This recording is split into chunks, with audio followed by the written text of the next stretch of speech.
for the Assembly.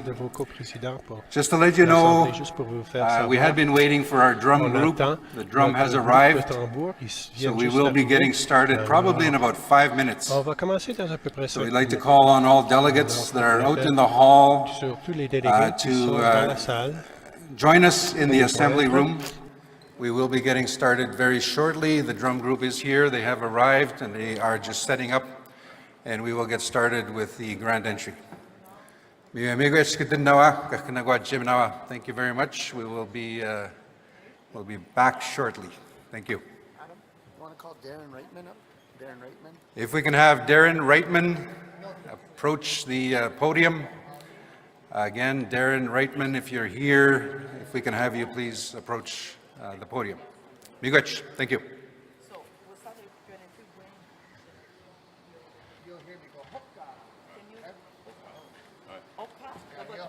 I will invite you. Yeah, you can. Oh, okay. Okay, so when you hear you'll go into it. So this is Oka. This is from Cheyenne.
Just finalizing preparations.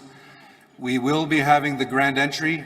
For those of you that wish to participate in the grand entry, we are meeting at the back of the room, at the big doors. That is where the procession will enter the room from. So chiefs, delegates, if you wish to participate in the grand entry, we invite you now to join the group, the delegation at the back of the room. It is not necessary. Chiefs, if you are here seated, you're welcome to stay at your seats. But those of you that wish to participate in the grand entry, we invite you now to the back of the room. Miigwech.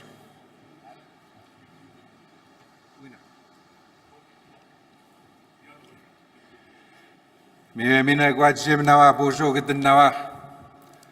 Umaga bijay gominaga bijah tamage gugmakanak.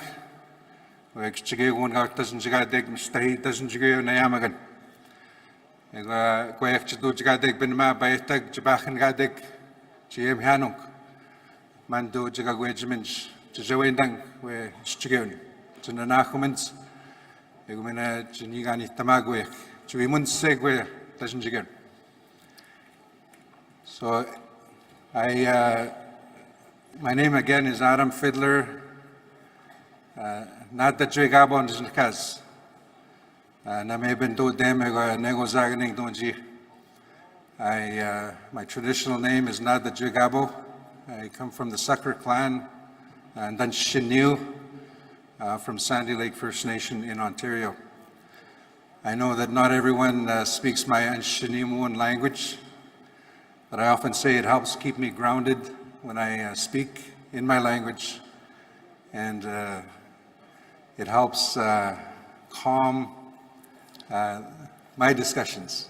So I'd like to thank you for allowing me to speak and say a few words in my language, my Anshinimuan language. Again, we are just waiting. We are setting up in the back of the room for the grand entry, and we invite those that wish to participate to join us in the back of the room. With that, I will turn it over to my colleague, Wina Siwi. Miigwech. Miigwech, Adam. Bonjour, Kwekwe. Good morning, everyone. My name is Wina Siwi. We'll introduce ourselves more properly later on, but just to say, just a minute to say it's good to see you.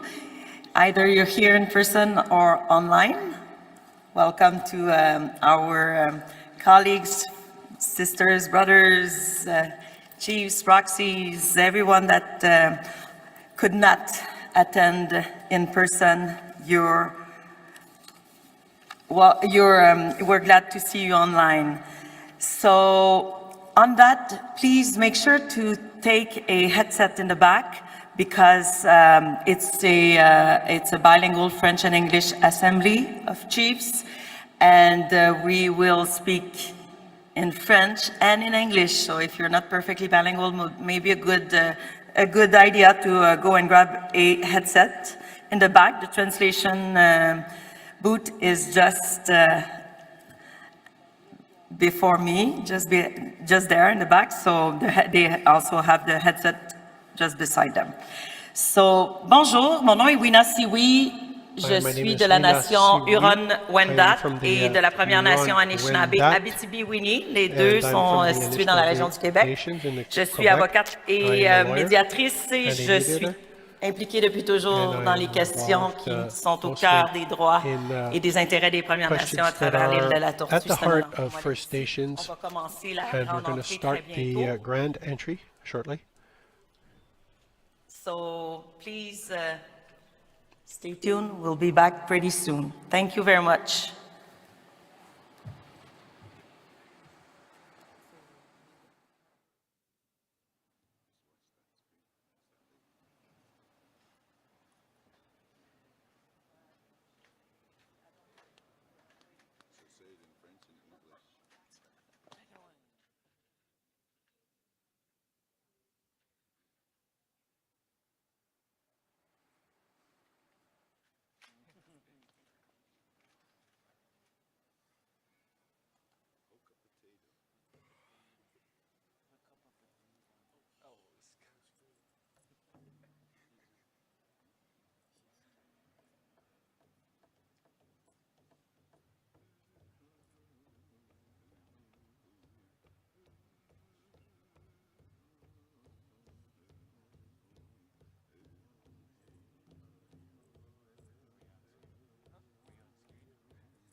Hue.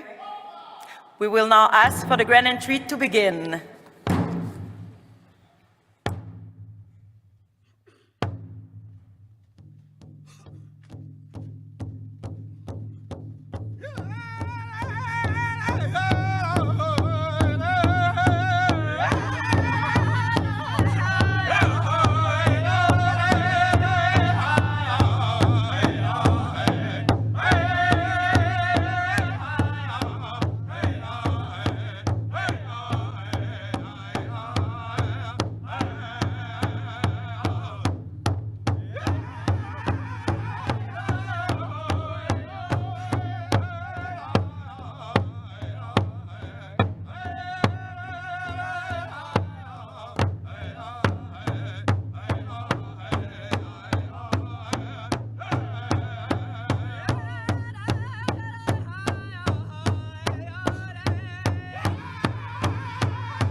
Chimigwich Buffalo Tracks Drum Group. We will now ask for the flags to be posted.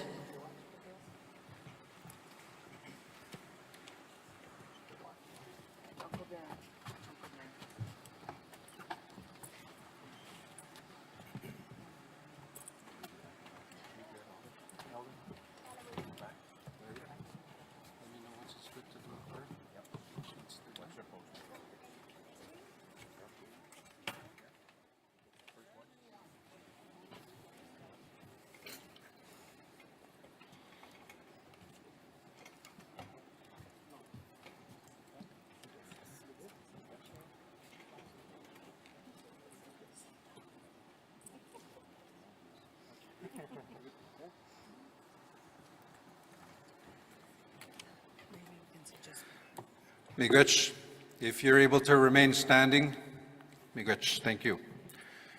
We now call upon Elder Leonard Weasel Traveler from the Piikani Nation to open the session with a prayer.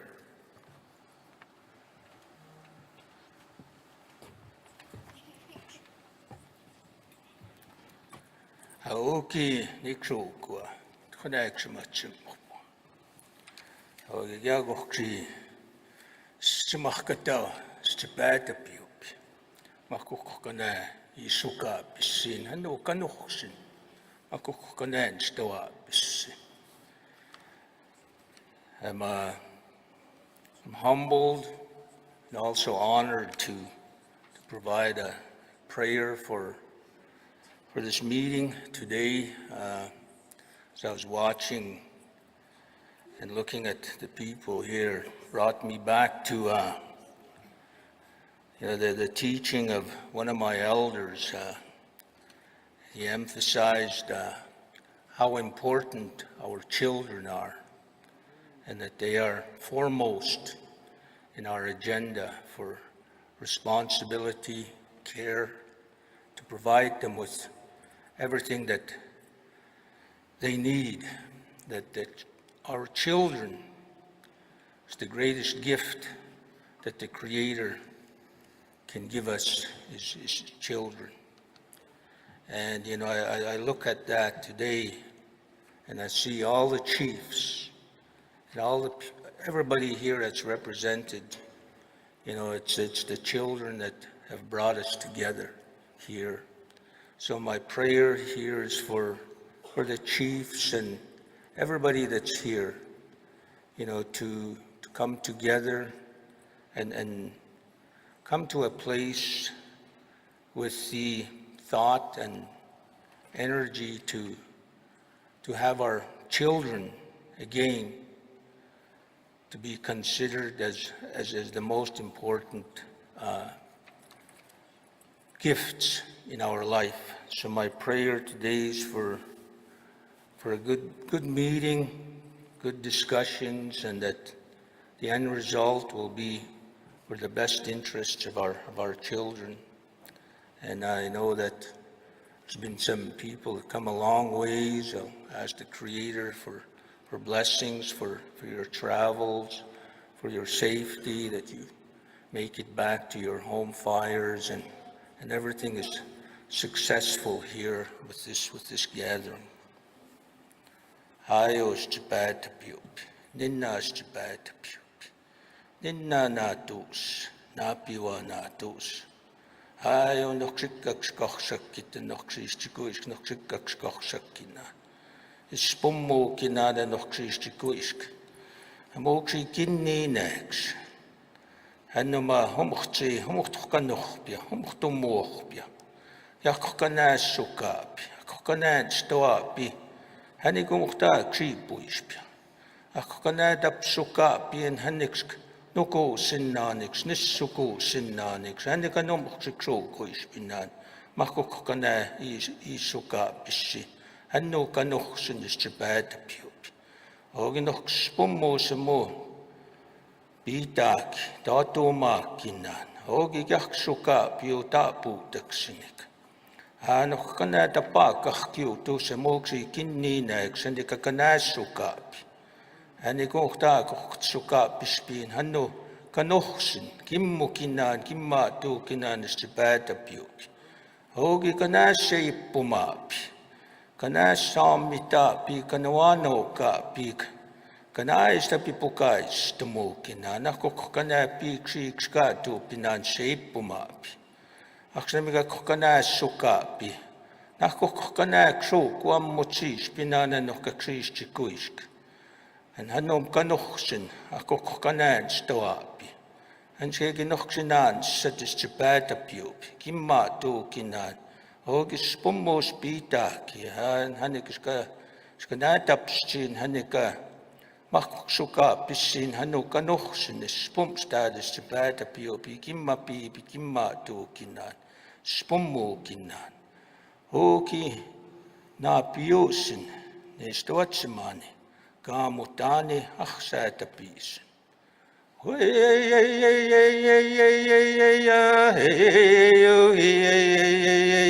Iniwa guma abasama oma dohkun oma matueru oma na tu sium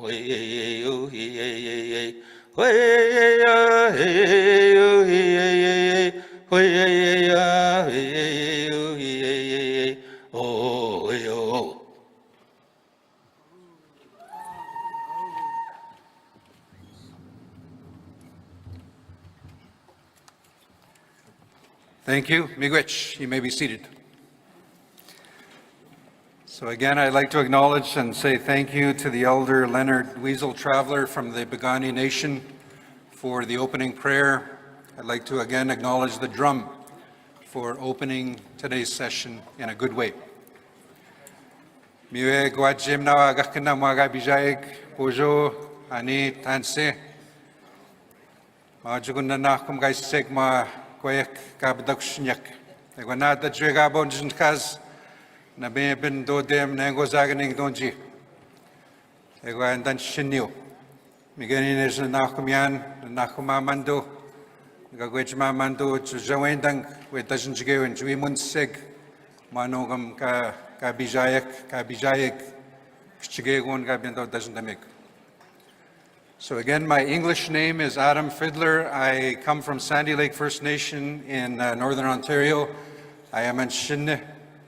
And I thank you for allowing me to speak a little bit in my language. I was saying earlier, it helps ground me, to give me calm and peace when we have very important discussions. So I'd like to acknowledge that I acknowledge the traditional territory that we are in, and I look forward to our discussions over the next 3 days. I was also reminded that as part of the opening, the drum that rendered the 3 songs and the opening prayer that we had, the ashes from this morning's sunrise ceremony have been taken are being taken to the Siksika Nation, and there will be a sacred fire lit that will be burning throughout the 3-day assembly, and that may give us guidance and peace and good discussions, respectful discussions. Although there may be different views, it is important that we be respectful of each other. So with that, miigwech, and I'll turn it over to my colleague, Weena. Kui, good morning, bonjour. Mon nom est Weena Siwi. My name is Weena tout Siwi, d'abord, j'aimerais and I want to remercier start by thanking l'aîné Weasel Elder Traveler Weasel de la Traveler Nation Piikani from the pour la Piikani prière d'ouverture, Nation for the pour opening permettre prayer, de commencer cette and for assemblée enabling de la us to meilleure start façon this qui soit. assembly So I just with the thank best the elder way. for the opening prayer to let us start this important assembly in a good way. And thank you to my co-chair, Adam. It is an honor for me to be your co-chair this week. I will speak some words in French, just to respect our colleagues also that speak the other colonial language, which is French. Donc, mon nom est Wina My Siwi de name la is nation Wina Wendat, Siwi from the Huron-Wendat Wendat, et de la Première Huron Nation Wendat, Abitibi-Winni, from the First Première Nation Nation, Anishinaabe, les deux Abitibi, sont dans la they're région Anishinaabe de nations Québec. located in Et Quebec.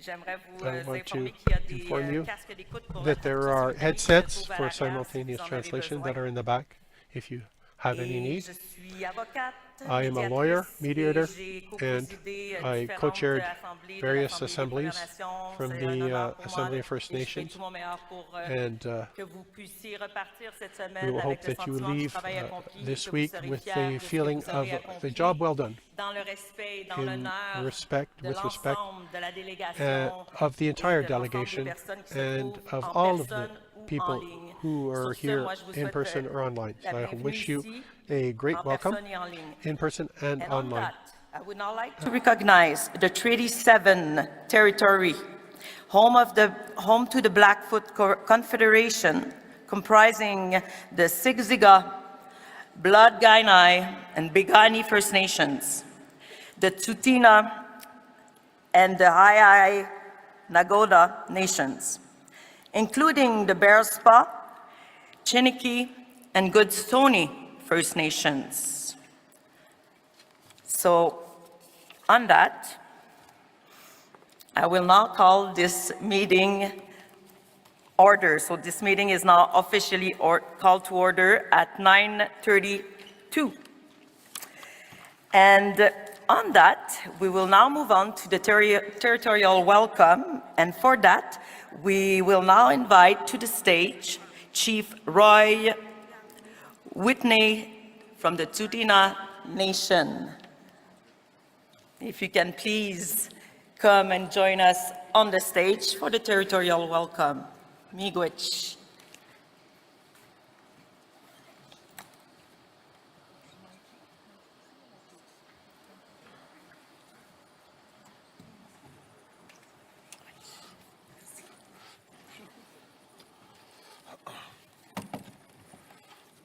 Dadet Nanastada. Good morning. I'm Chief of the Tsuut'ina Nation. On behalf of my nation, our community, our people, welcome you to this meeting in what's known as part of our traditional territory. Treaties of Alberta 6, 7, and 8 were entered into with the Crown of Great Britain in various stages throughout the 1800s. So our fellow chiefs, honored guests, Elder Leonard for the prayer this morning, National Chief. I see the Premier of Alberta is here. It's an honor to have all of you in this room. It's a big building, it's brand new. It's the first time I've been in here. It's beautiful that we were able to host this meeting in Alberta. Honored guests, participants, it's a genuine pleasure to welcome you to Treaty 7 territory. And I am pleased to share my welcome with the interim regional chief, co-chief Cody Thomas from the Enoch First Nation. This is a historic meeting, one that reflects on the efforts to make Canada recognize finally that the lives of our family, our children, have been deeply affected by generations of neglect and abuse. And that has had intergenerational impacts that will ripple forward in time unless we act and act decisively. Should we determine that this deal is with Canada is the right deal that could present an opportunity to leverage long overdue federal support for the inaction and the impacts that this has had on our children. This meeting is key to establishing the protocols and processes necessary to make wise, prudent, and effective decisions will recognize the sovereignty of our nations, while ensuring that we work together in the spirit of getting everything done that we need to. I'll speak frequently about sovereignty. Sovereignty is a birthright, comes with inherent right, and that is who we are. As we meet here today, we are a few hundred meters away from the land upon which my forefathers camped to demand that we receive the land that was intended to be for our people's use. We sat and we waited. We would not go away. And we got what we demanded for under the leadership of Chief Bullhead. Here in Western Canada, we are unique as right-holding Treaty First Nations. That matters because we know that when treaties were negotiated for what we are due, either in agreements like the ones we're discussing today or others, we remember who we are negotiating with, the Crown through the courts, not a temporary government of Canada, not parts of Indian Affairs, or it's with the courts. And our decision here matters this week.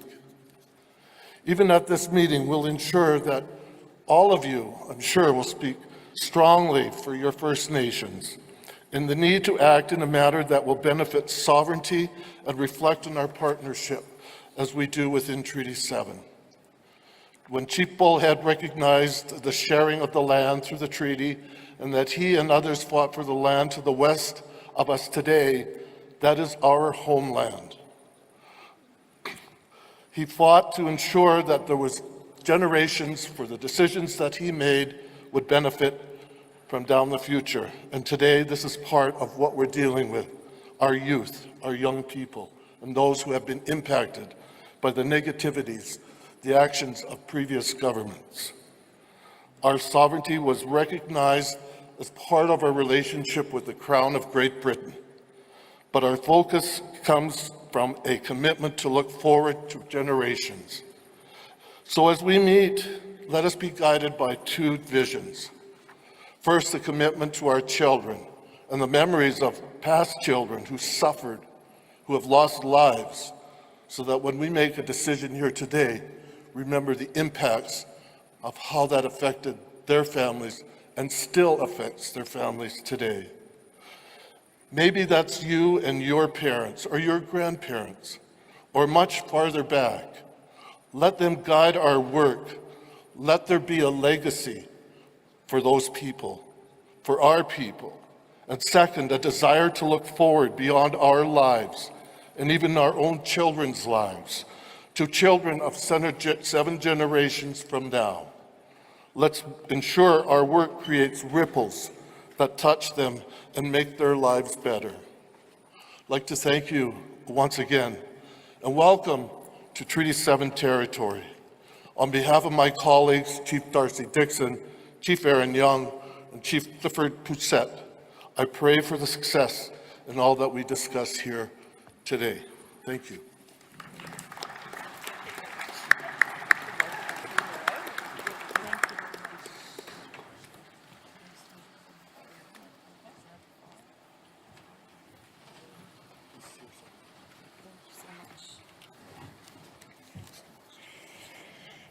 Miigwech Chief Roy Whitney Tsuut'ina Nation.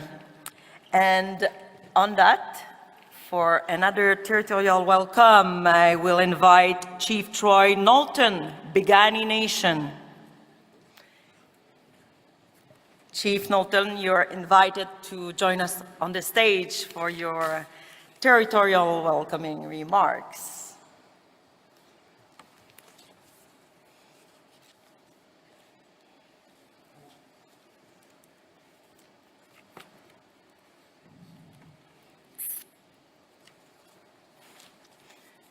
The floor is yours.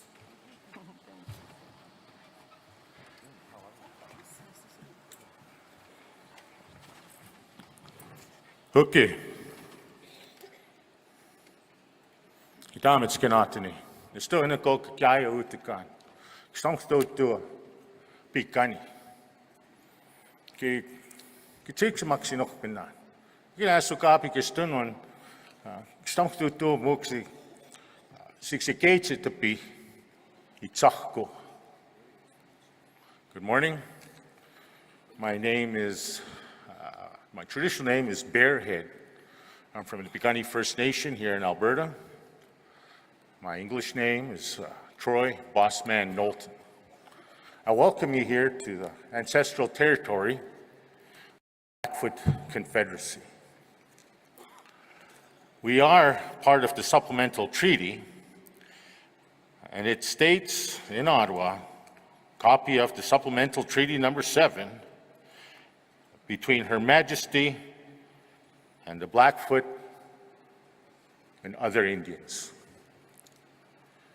When we say we've been here for time immemorial, we could prove it. Our creation stories coincide with the land, the teachings, and what the Creator has given us. The Blackfoot Confederacy, which makes up approximately 25% of the Alberta First Nations population, consists of the Piikani Nation, Siksika, Kainai. The 49th parallel splits up my tribe, and we have the Piikani Blackfeet in northern Montana. Today's meeting and gathering, is monumental in our history.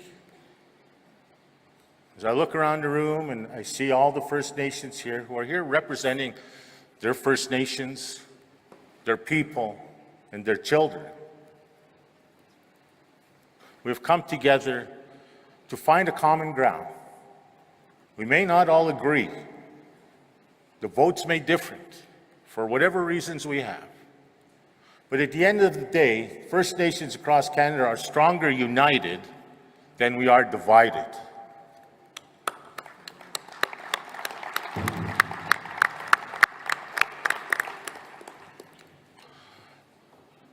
The landmark court decision was something that we all embraced. We were happy to see this, but we knew that it wasn't enough.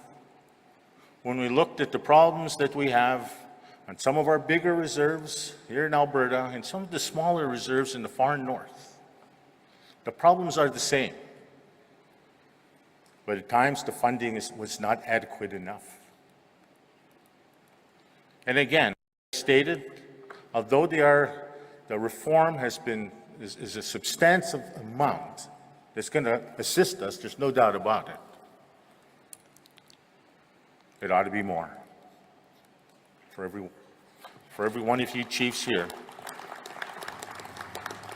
whether you agree or disagree as to the reforms, we all know in our hearts that it's got to be more. And we look all across the country and we look at the different initiatives that are being passed by the Crown, and whether it's HCOM, whether it's the Child and Family Services, educational, regional education agreements, we're always being presented with something that does not reflect our needs. And that's why, in a setting like this, I want you all to be able to voice your concerns, to speak with those decision makers, and let them know we're here to stay. And we're here to fight for what's rightfully ours. No, I'm not campaigning, but I'm here to speak on behalf of my people, of my children, of our land, of what the treaties have done to us, those of us who are in treaties. And so with that, I thank you. I welcome you all. And for those who have traveled far and wide to be here, welcome to the Blackfoot traditional territory. And I wish you all a safe travel back home. And in Blackfoot, it's never goodbye. Gira matsin, until I see you again. Good.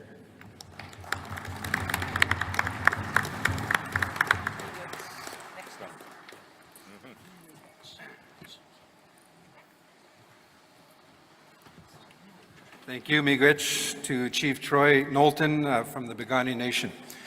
Next, I'd like to call upon the Premier of Alberta, the Honorable Danielle Smith.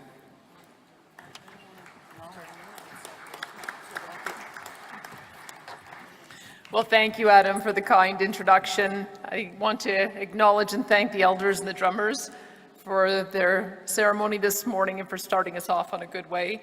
Of course, my friend, Chief Roy Whitney, my new friend, Chief Bossman is what we call him, but Chief Knowlton.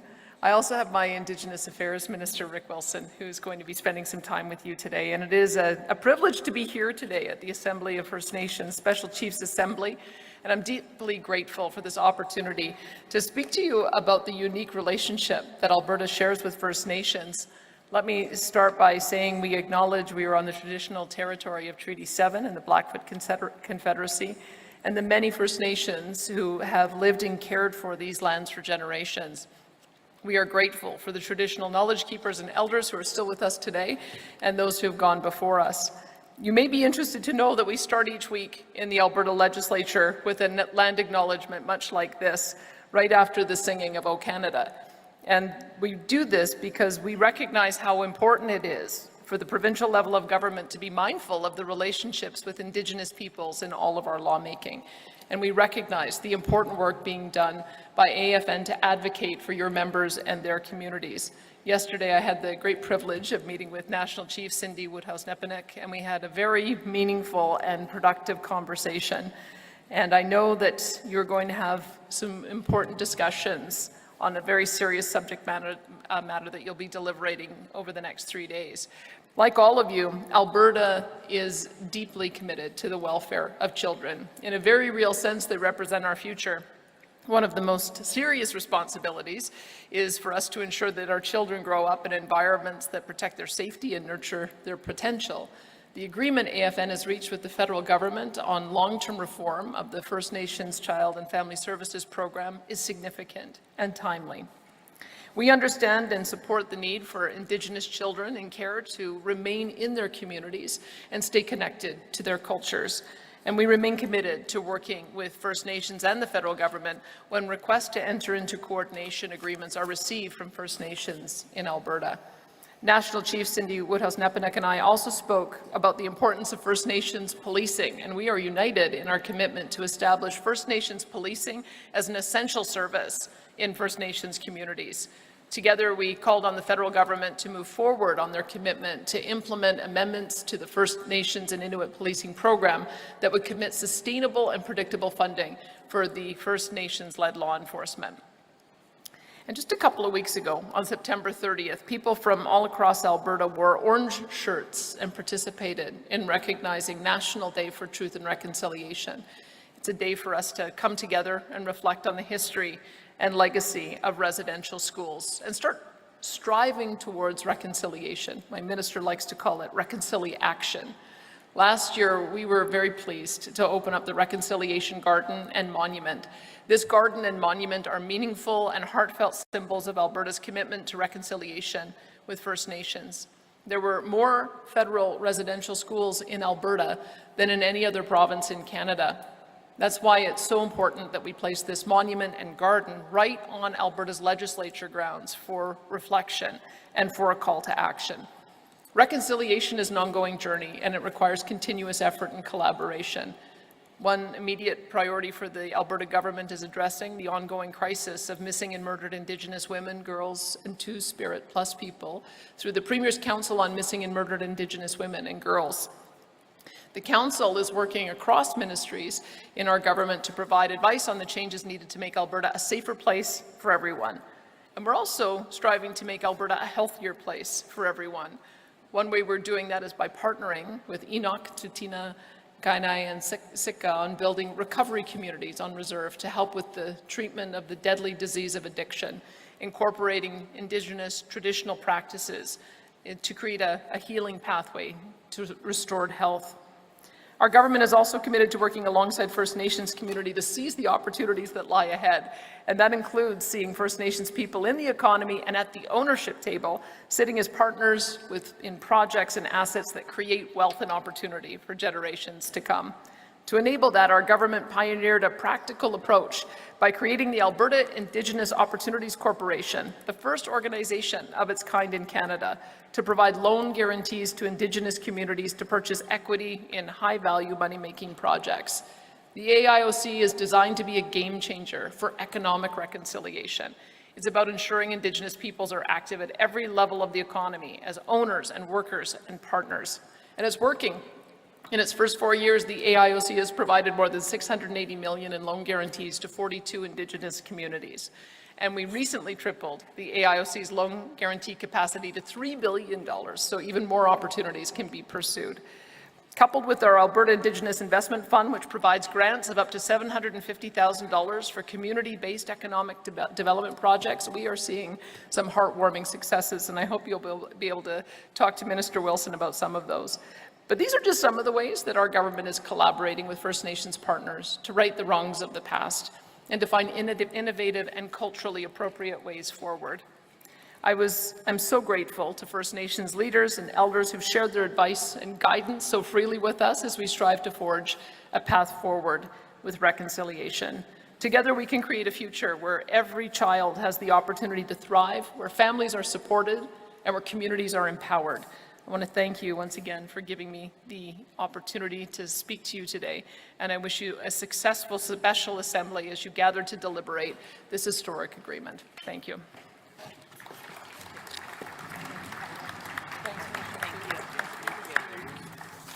Premier, this is for you, for National Chief. Yes, right here. This is for you. No, this is for you. This is for you. This is a gift exchange. Okay. This is a gift exchange for the 2 years. Just because I breached protocol.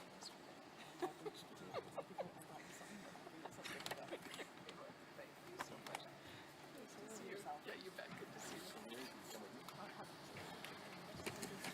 Thank you very much, and we've just had a formal gift exchange from National Chief as well as the Premier of Ontario. And again, thank you and acknowledgement to the Premier of Alberta, the Honourable Danielle Smith. Miigwech. Thank you. So at this point, I'm going to turn it over to my colleague Weena for the next agenda item to introduce our next speaker. Miigwech.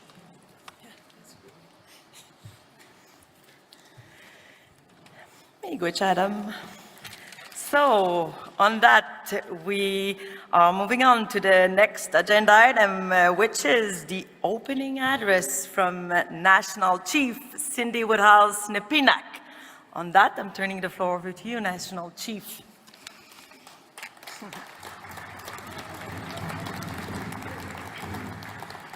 Wow, Hanin, Buju, Apachik Kitchenendam, Akanakabi Jayan Omanungum. As we reclaim our languages, it's always hard for my age group, I find, between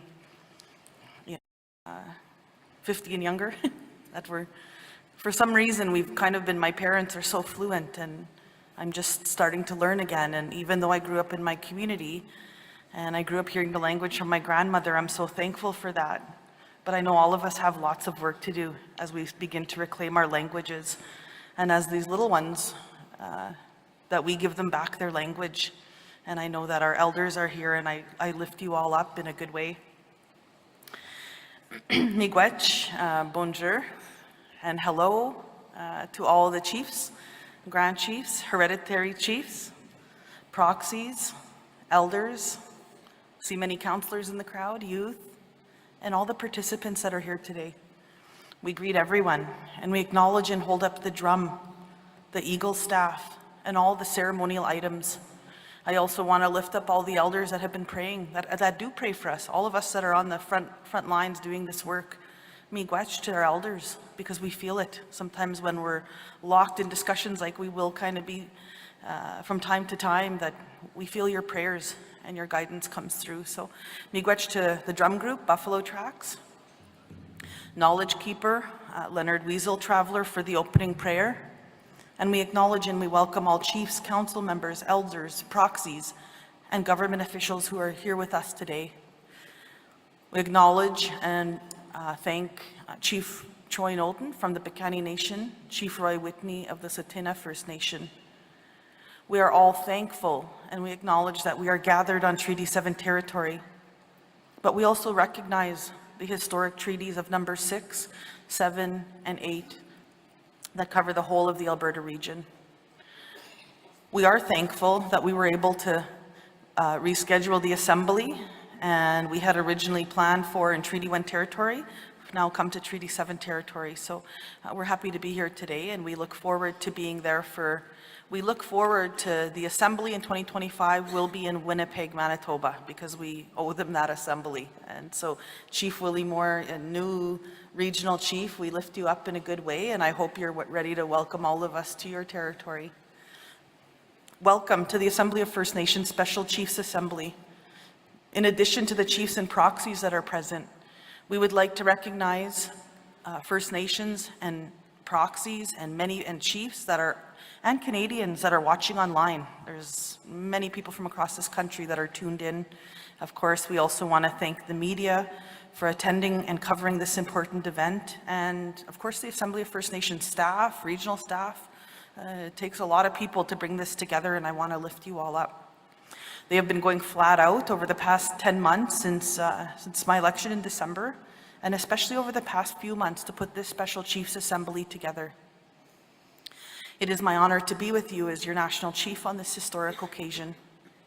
This week we have come together from across the country to have a very difficult conversation. It is one that we have waited for a long time to have. And as the nation's chiefs and elders, First Nations chiefs and elders who have come before us, we are here to have that hard conversation together. It is great to see that the Assembly is alive and well and full of passion for all the right reasons. We are so optimistic and excited about our future together. Our Assembly has come a long way over the past year. Today we are energized by diverse opinions and not threatened by them. We are in an Assembly that is united behind a common belief that First Nations families should be empowered to care for our own children. Since December, we really have been going nonstop and making up for lost time. We have been working on so many files during our first year.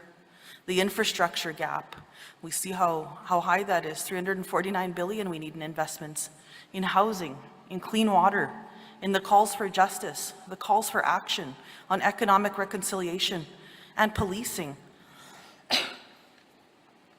We are here in Calgary, and I want to take a moment to lift up the family of John Wells. I don't know if they're here. Edith Wells is the mother. They're here somewhere, right here in front. Our deepest condolence on behalf of all of us. I was honored to sit with your family yesterday, the family of the late John Wells. John was a member of the Blood Tribe. He was a well-known rodeo competitor. Sadly, John is one of 9 First Nations who have died in police custody across Canada over the past couple of months. Within 3 weeks, there was 9 First Nations people. We prayed with John's mother, Edith, who is here, and we feel your pain. We're with you. And we let them know that we will never stop fighting in his name. And all the others that died in the custody of colonial police forces to ensure justice is served in these cases. And First Nations policing is finally legislated and fully funded as an essential service in this country.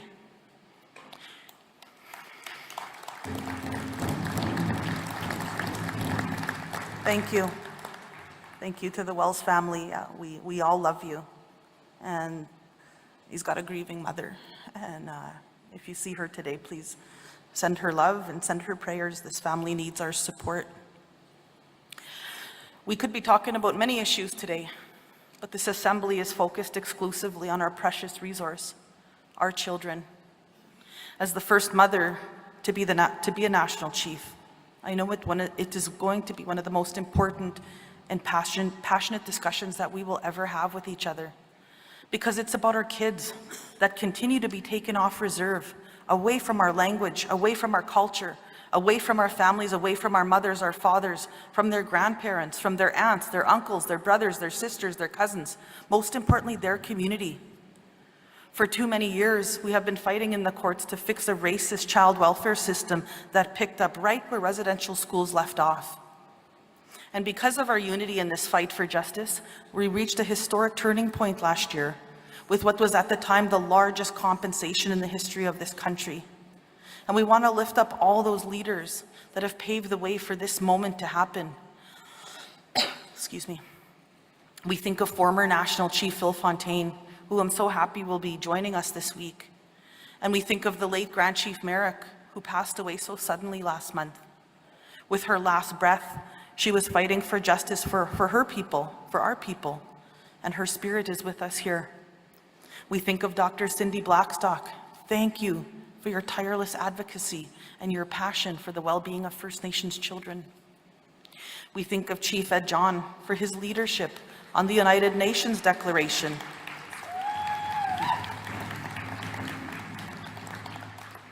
It was great to see Chief John last week. Nice to see you. We think of Chief Wilton Littlechild for inspiring all of us to be leaders on the global stage. We lift you up.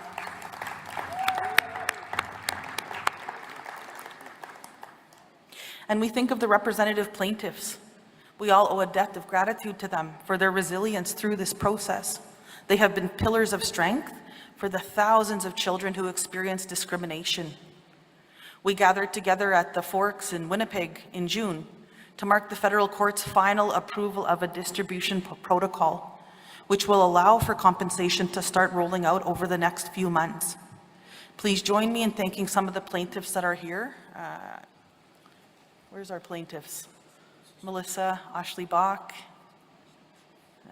the families were invited, and I'm sure they're here somewhere, but we want to lift you up again. I know we've honored you a few times, and we owe everything to you. Well, we made Canadian history with a $23 billion compensation agreement. We know that there was more to do, and so we didn't stop.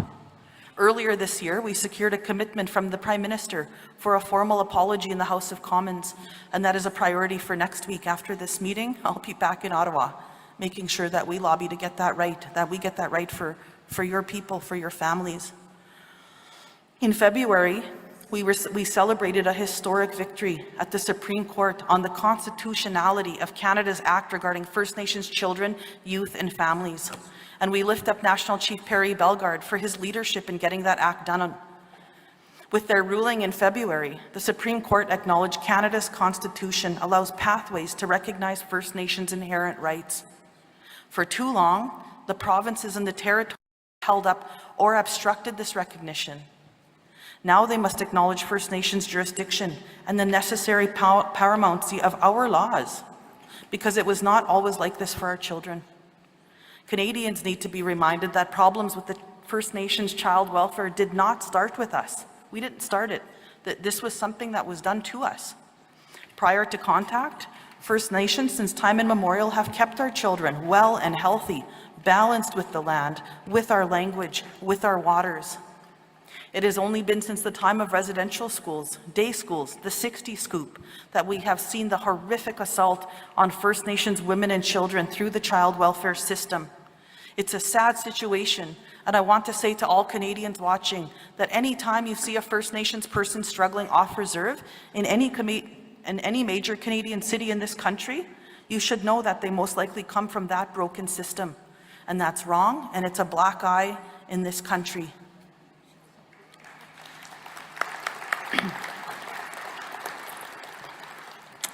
Recently, I was at the United Nations listening to countries from around the world, and I was sitting there praying because you can feel the conflict that arises worldwide, and sitting there amongst all these world leaders and kings and prime ministers and all head officials, and we criticize other countries for taking children, and it becomes big news, and they're separating families, and they're stealing cultures, and they're talking about us in the media, about those issues. But yet we have to look at ourselves as a country and say that this is wrong, and it has to stop in this country.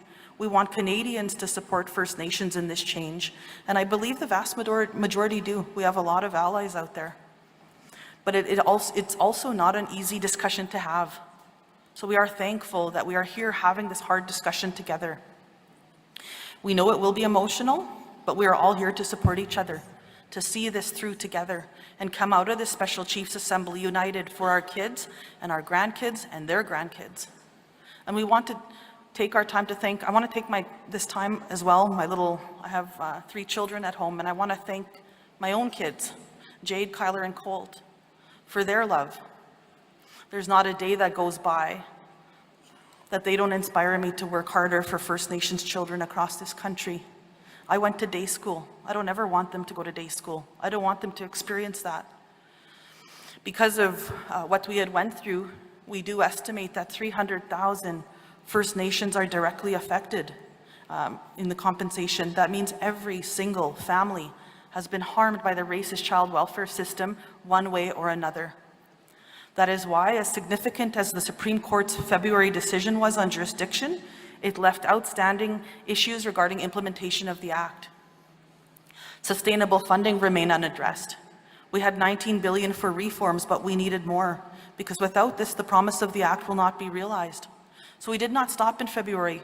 We went back to the table, and we kept talking until July. This is when, during the Chiefs Assembly in Montreal, we completed a draft agreement, the first agreement with Canada that guarantees a minimum of $47.8 billion for long-term reform over the next 10 years. Excuse me. In addition to setting a new Canadian settlement record, this proposal will help chiefs develop laws and budgets with some certainty, insulated from the next 2 or 3 federal election cycles. We want to recognize the leadership of the Chiefs of Ontario and the Anishinaabe Nations. As plaintiffs in this case, they have helped set a new minimum for all chiefs to work up from.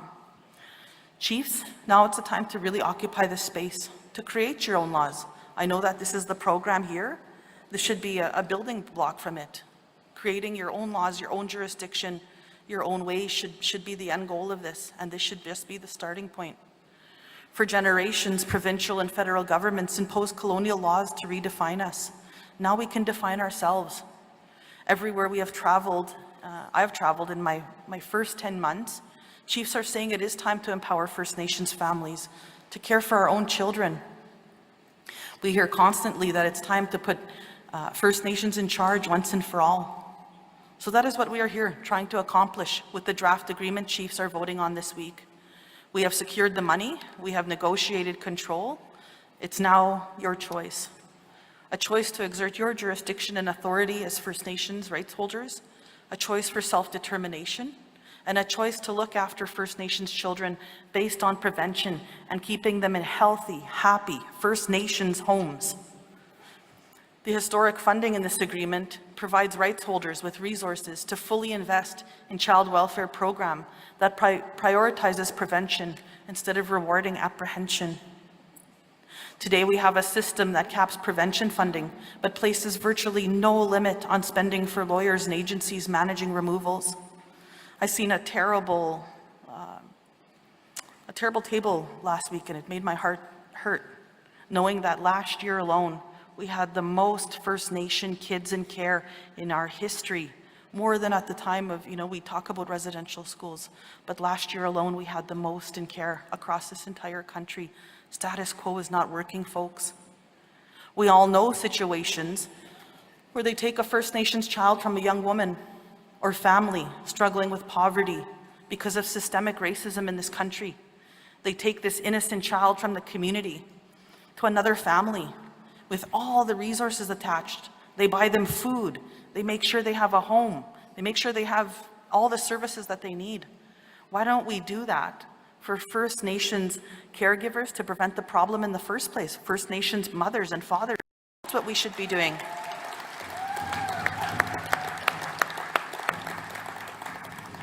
With this agreement, chiefs, you will have the power to support a program that turns the situation upside down, so that we are pleased to have an opportunity to talk about this historic agreement and respond to questions we've heard from chiefs over the past couple of months of dialogue.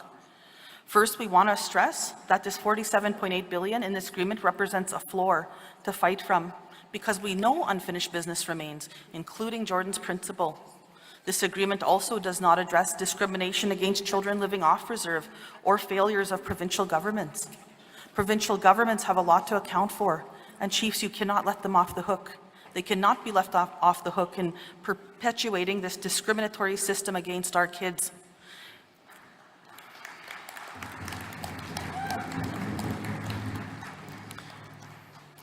Yesterday, I met with the Alberta Premier, Danielle Smith, to register our concerns, and I want to thank her for attending today. We again called for a First Minister's meeting to reaffirm the national commitment to reconciliation, to answer the Truth and Reconciliation Commission's calls to action. So these are the next battles that we have to fight. We have never stopped fighting for First Nations children, and we won't stop if this agreement is approved by chiefs this week. Because this agreement is not the end, it's the start of a new beginning. So let's talk a little bit about what this agreement means to chiefs and First Nations people that you serve. First, excuse me.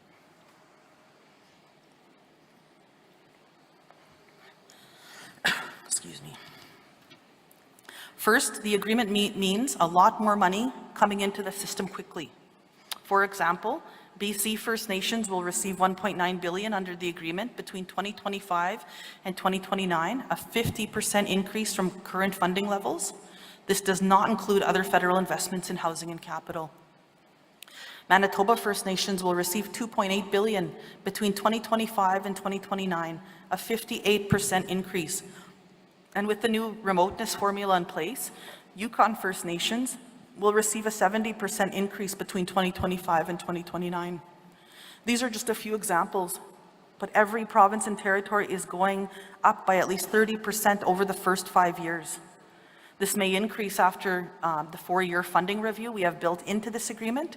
Rates will be adjusted annually for inflation. Despite these realities, some chiefs told us that they heard that all of this money is already guaranteed and locked into the federal budget. They have been led to believe that we don't need this agreement to get this money, so there's no need to support it. And chiefs, with respect, that is simply not correct. In fact, there are some in the federal government and opposition parties, and we've been hearing it, that would love an excuse to wipe that money off this table. We heard from chiefs being encouraged to vote against this historic agreement because a better deal might appear. Chiefs have said to me, National Chief, you got Canada to go from 19 billion to 47 billion. You can get more. We can assure you that if we could just snap our fingers and that more billions of dollars would appear, it would have been done already. Unfortunately, this theory ignores Canada's current political reality. In case you haven't noticed, and we see that this week, that time is running out on this government. You don't have to be a political scientist to figure out that there's a good chance we will be dealing with a different government sooner than later. And based on the history that we know, can we count on a Conservative government to negotiate a better deal on First Nations child welfare? We have worked hard to reach out to the Conservative leader over my first 10 months as National Chief. I want to thank him and his wife for welcoming my husband and I to their beautiful home to meet their children, and we'll continue to work on our relationship. And we are pleased he attended our assembly in July, and I'm optimistic that we can find some common ground. But we are not at the stage where I can stand before you as National Chief and guarantee that we can get a better deal with a Conservative administration. If you tell me to go back, I will certainly try. What the Conservative leader has said is he won't cut into programs that are already in place for Canadians. Based on that, I say let's get this program in place before the next election. So my response, who believe that a perfect deal will fall from the sky within the next month, I have 3 parts to that. First, we are making the agreement better with amendments that respond to feedback from the chiefs. We have an amended agreement already, and we're thank you for your feedback into that and for the changes that, of course, our legal will go through with you. And we've heard you, chiefs. With this second, as I said earlier, we are not done fighting. With this agreement secured, our Assembly will be in a much stronger position to take the next steps in our collective battle for First Nations children living off reserve and push for a provincial accountability. Thirdly, this is a pretty significant amount of money we are talking about here. 2/3 of the $47.8 billion from this agreement will flow directly to First Nations for the first time. Governments, once the agreement is signed and approved by the Canadian Human Rights Tribunal. The other third, or $16 billion, will go to support the First Nations Child and Family Services Agency as they continue their specialized and legislative intervention supports. Contrary to some reports, the Assembly of First Nations does not receive funding under this agreement, nor do we want to. But I want to make it very clear where we're coming from on this. The agencies that provide child and family services should not be the ones deciding what is best for First Nations. That is up to you. That is up to First Nations, and that is up to the chiefs in Assembly. That is why we made sure that this draft agreement puts decision-making back in the hands of our chiefs and our communities exactly where it belongs. That is why chiefs are voting this week. It is why we are here, switching a lot of these investments away from the province and organizations and moving this funding directly to First Nations. And we don't apologize for that. But we know this is a big change from the way things have normally been done. And we know that it is hard for entities, for governments, and this country to move towards a more First Nations-led approach. First Nations are capable. We are not the ones that created this mess. So it worries me when we hear opponents of this historic $47.8 billion agreement say that they will try to defeat it at the Human Rights Tribunal, regardless of how chiefs vote this week. If opponents can't defeat the draft agreement on the floor of this Assembly, it does not matter. They're just going to try sabotage it at the tribunal. And that is a problem. This is your Assembly, folks. This is your Assembly chiefs. It's not the staff's Assembly. It's not my Assembly. We know that there are a lot of agency people here, and we welcome you. We thank you for your work. But it is not the agency's Assembly either. And is not their lawyers' Assembly either. This is your Assembly, chiefs, and we can never forget that. You're in charge.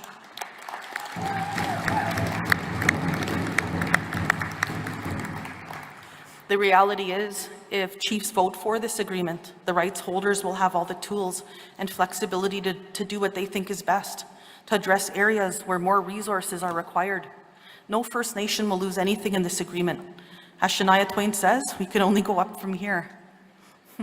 Funding rates will be adjusted after year 4 and year 9 to ensure reforms continue to be effective and responsive to current needs. Decisions will be made by our communities, not by those who may benefit from the current system's failures. And contrary to some misinformation, funding will continue beyond the agreement's 10-year term. Rejecting this agreement not only risks losing this funding commitment, but also the momentum that we have built towards a long-awaited reform in child and family services. Rejecting this agreement will also represent a victory for the status quo and everyone profiting from it. But based on what we have heard over the past months, we are confident First Nations are ready to move in a different direction when it comes to child and family services, because the status quo is just too intrusive on our people. There's no something needs to be done differently, because what we have working on right now, it's not working. And right now, we are creating broken people. Right now, most child welfare programs are designed to cut children off in care the day they turn 18. I was talking to a chief in the hallway today, and it made me sad, and she had said, you know, that she worked in a homeless shelter, and people were dropping off these children, you know, the day on their 18th birthday. The day after their 18th birthday, many of them, most of them, enter extreme poverty. So with this new agreement on child welfare, we are giving First Nations leverage to give those vulnerable kids post-majority supports up to the age of 26, from 18 to 26. Let's get those kids ready. Let's get them ready to face the world that they're gonna have to face. And it's a harsh reality out there, but throwing them on the streets at 18 years old is so wrong. With the terms of this agreement, First Nations communities will be able to give these young people a chance to grow more, to thrive, and to find their way within society. Chiefs, think of the lives that will change with this one provision alone. There are going to be opportunities later today to talk more about the agreement's benefits. We look forward to those workshops, and we are happy to attend any caucus meetings to answer any questions over the coming days. The First Nations-led dispute resolution process is something that we look forward to talking more about too.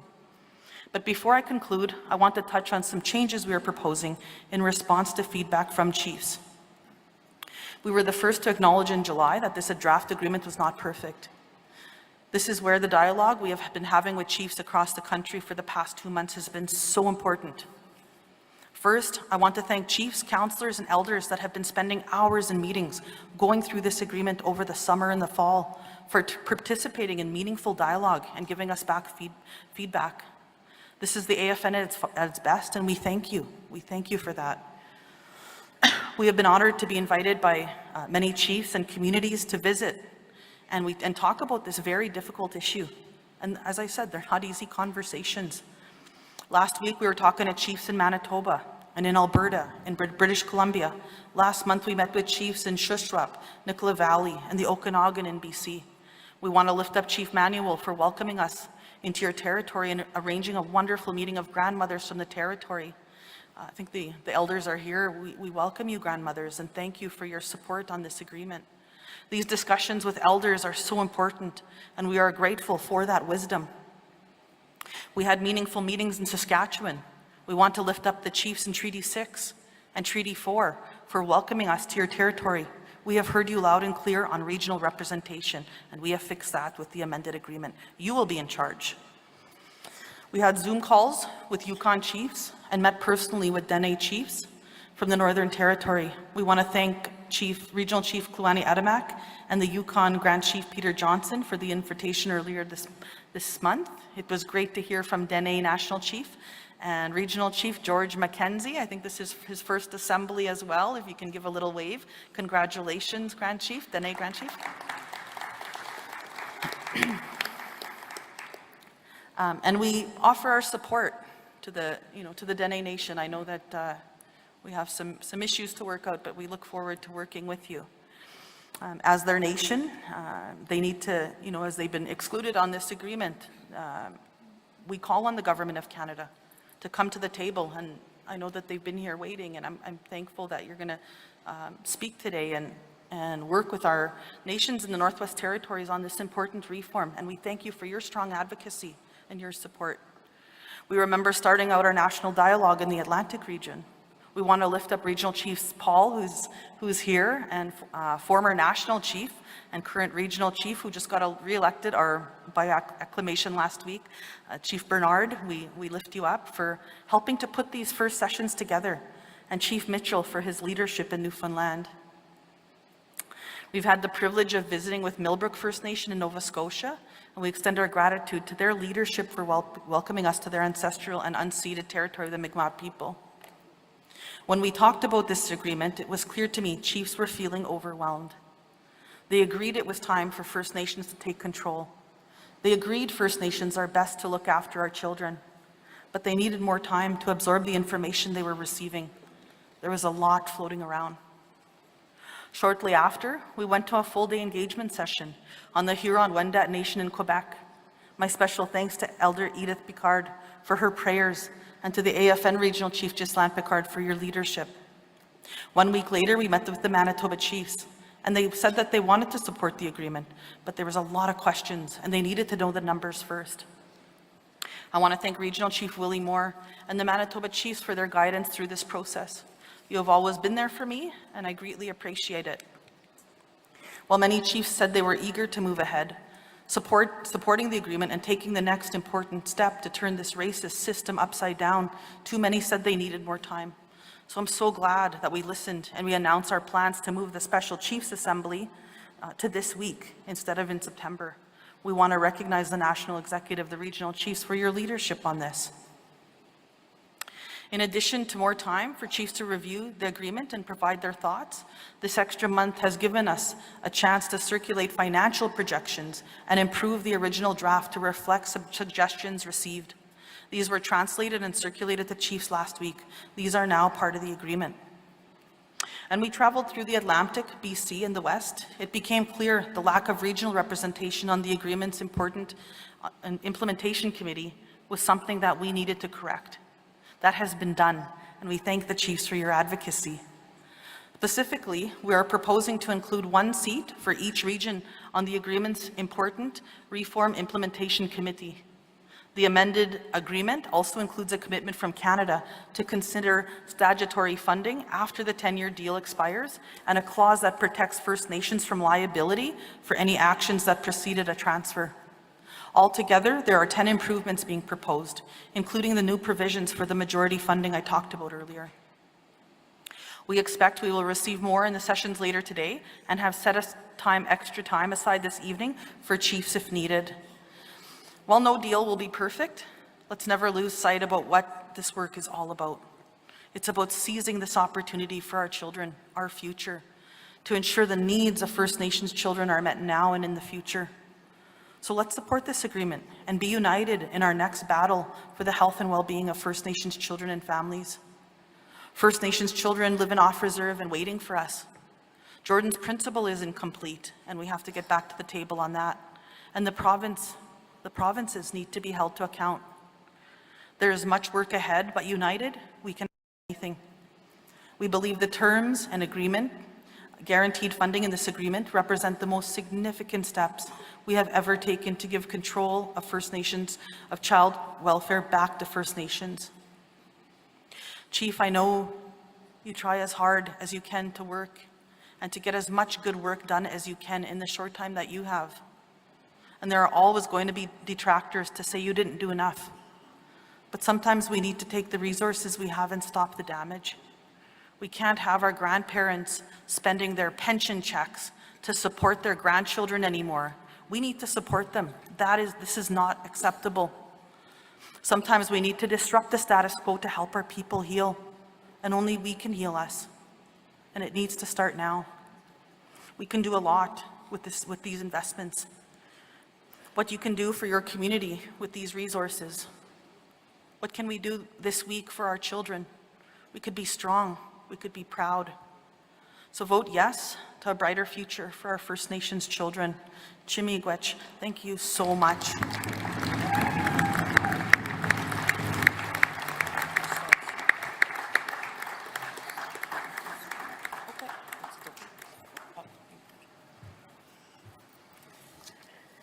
Miigwech National Chief, for your hard work, your remarks, your opening remarks, your hard work, and for inviting Dr. Wilton Littlechild, part of your welcoming remarks. So on that, I will now turn the floor over to Dr. Wilton Littlechild. He will speak at his seat. Over to you, Doctor. Ai, no ako magantik. At si opago, ikot simgawian. Tats mostatagog. Tansan mag-eets na kita soy kagamaski. Ohtse. Ktawasim sinawag. Ekse.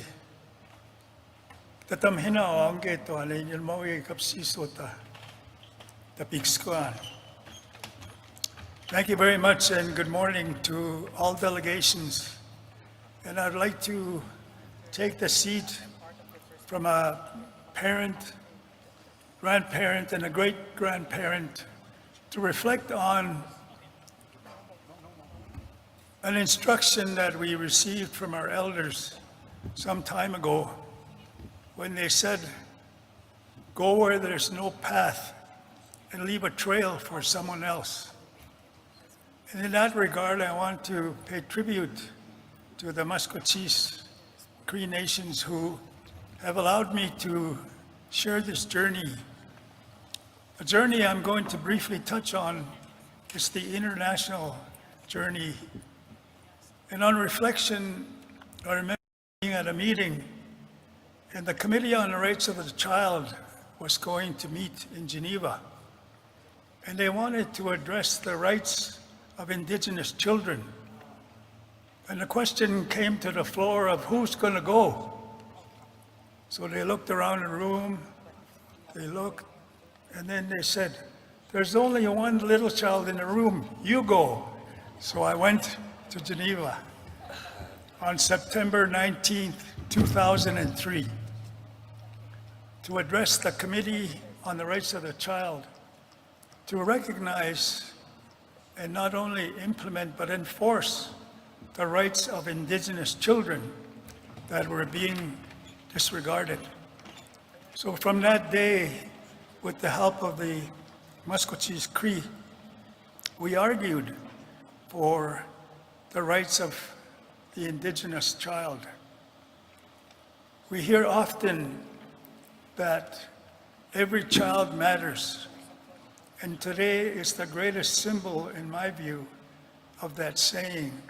Yes, thank you, parents, grandparents, great-grandparents, guardians, chiefs, proxies, all of you, for your sincere dedication to uplift the rights of Indigenous children.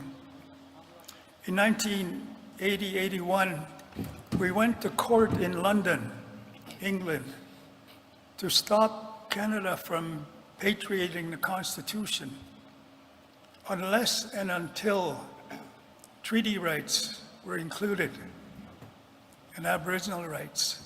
I just want to quote Lord Denning, who decided on that case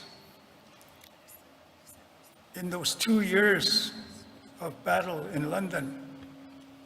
And I think it's appropriate today to call on his words the day he decided. And he said in his conclusion, and I quote, "No parliament shall do anything to lessen the worth of these guarantees," guarantees being the treaties. "They should be honored by the Crown in respect of Canada as long as the sun rises and the rivers flow. The promise must never be broken." That's how he concluded the decision in London. And that's how Section 35 of the Constitution came about. But what's important in that is that he used our traditional teachings and beliefs about treaty. When I went to Geneva to appear in front of the Committee on the Rights of the Child, I said to them, every child, Indigenous child, has inherent rights and treaty rights too. And I emphasize that, and treaty rights too.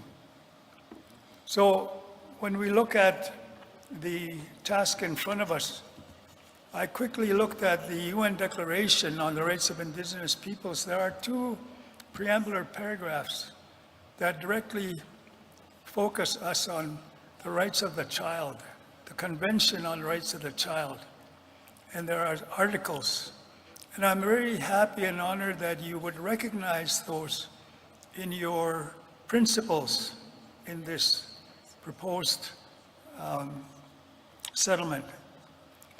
But not only is it important that we use the UN Declaration, because there have been improvements to the UN Declaration on the Rights of Indigenous People, especially in regard to Indigenous family.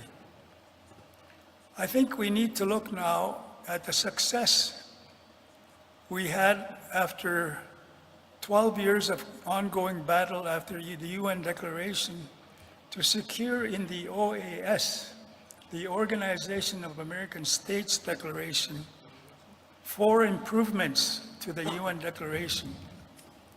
For the first time under international law, Indigenous languages are recognized. Indigenous laws are recognized. Indigenous understanding of treaty is recognized. Indigenous, very, very importantly, spirituality is recognized.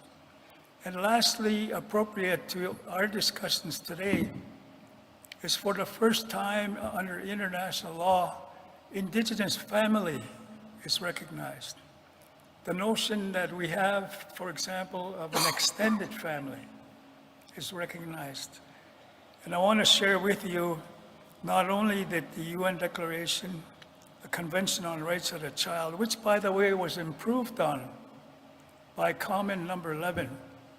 So when a state appears in front of the world to address the Convention on the Rights of the Child, they must now refer to Common Number 11, which means that they have to address Indigenous children and their rights. So we have this international legal framework that's there for us to utilize. Let me conclude with the OAS Declaration article that I'm talking about, and it's Article 17 on Indigenous family. And I think it's important for us to reflect on that in these discussions. The family is a natural and fundamental group unit of society. Indigenous peoples have the right to preserve, maintain, and promote their own family systems. States shall recognize, respect, and protect the various Indigenous forms of family, in particular the extended family, as well as the forms of matrimonial union, filiations, descent, and family name. In all cases, gender and generational equity shall be recognized and respected. In matters relating to custody, adoption, severance of family ties, and related matters, the best interest of the child shall be a primary consideration. In determining the best interests of the child, courts and other relevant institutions shall take into account the right of every Indigenous child. Let me repeat that. Shall take into account the right of every Indigenous child. In community with member of his or her people, to enjoy his or her own culture, to profess and practice his or her own religion, spirituality, or to use his or her own language, and in that regard, shall look to the Indigenous law of the peoples concerned and shall consider their points of view, rights, and interest, including the positions of individuals, the family, and the community. So that was an improvement on the UN Declaration, specifically recognizing under international law, Indigenous family. The center focus of that, of course, is the child. So today, I urge us to think about another article of the UN Declaration and the OAS Declaration, which calls for the enforcement of treaty. As I said back in 2003, every child has a right to treaty as well. Not only treaty right, but the right to be happy, the right to play.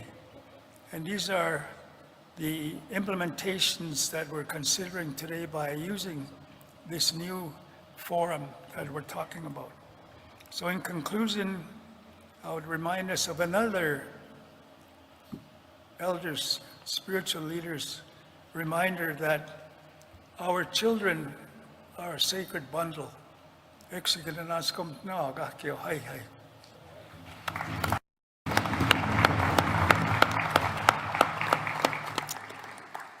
Miigwech, Dr. Wilton Littlechild, for your remarks, teachings. And on that, just a reminder that we are still at the opening remarks, so we are still from National Chief, and we are still at our opening protocols. I acknowledge that there are chiefs that are present at the microphone. Just want to mention that we can put your name first on the speakers list when we will first open the floor for discussion at the first panel. So I will ask AFN staff if you can please go and see chiefs at the microphone to make sure they are included in the speakers list. So we will follow that order. But yes, but as of, yes, thank you so much. But just wanted to mention also that I know that at microphone 1, there's an acknowledgement of the mention from National Chief about the Wells family. And on that, it is still part of the National Chief opening remark. We want to invite them, acknowledge this, the Wells family, and invite them on the stage, because we have a gift to be presented to them. And we would be very, very glad if you could please join us on the stage. And I will, just for that, I will open I will ask to open the microphone number 1 for this particular acknowledgement of the Wells family. Microphone number 1, please. Nixo kwa nistoa ko makinima o kitkonak sumatsim khpua sekutaxi takema utanishpe ma kitsina minno Ik sky what sawaksi te kiamukse manis tukwispik. My traditional name is Makinima, also known as Chief Roy Fox of the Gana Blood Tribe.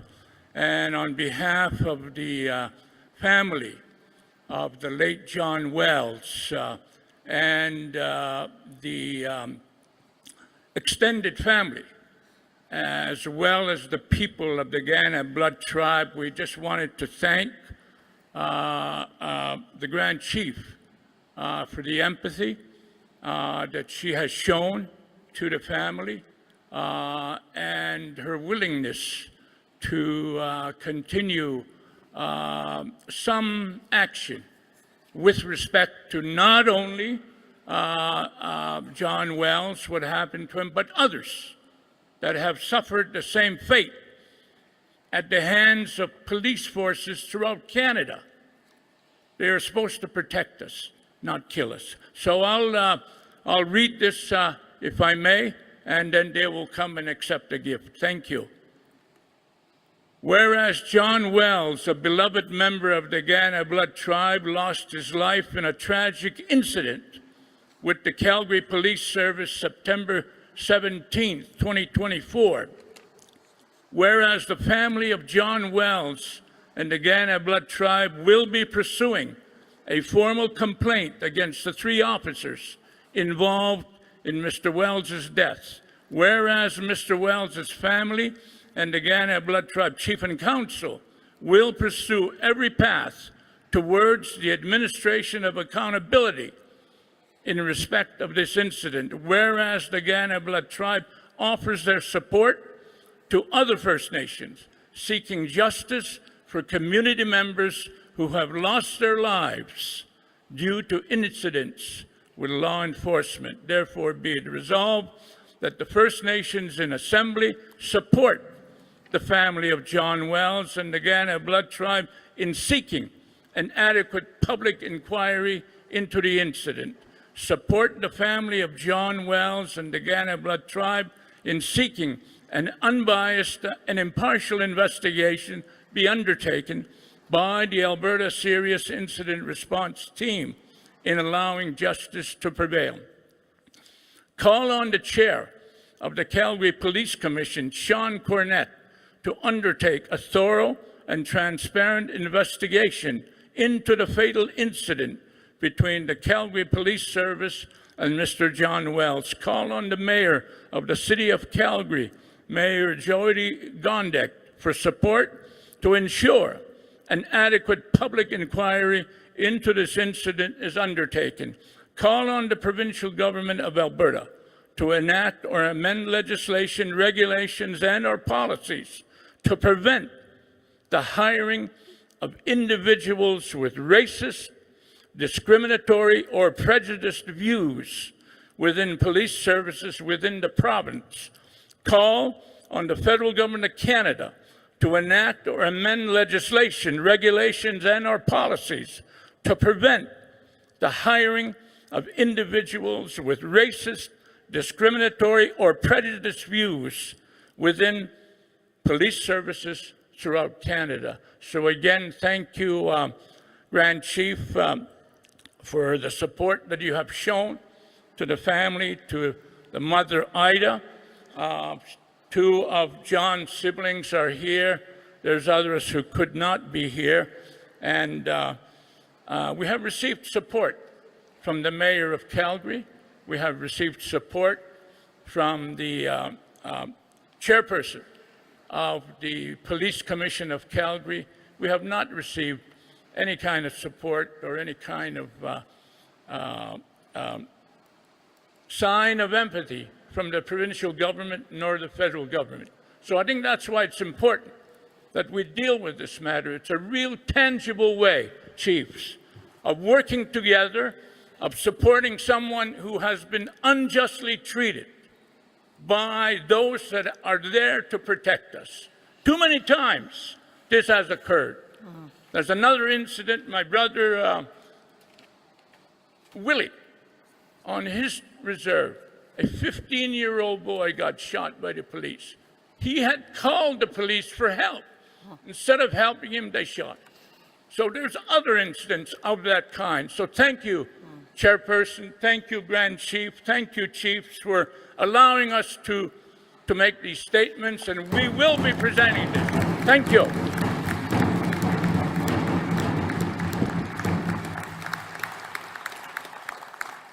Miigwech, Chief Fox, for your statement, your words, and your time. And National Chief is now presenting a gift to the Wells family.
So once again, miigwech, and we acknowledge the Wells family, and we thank you for being here with us.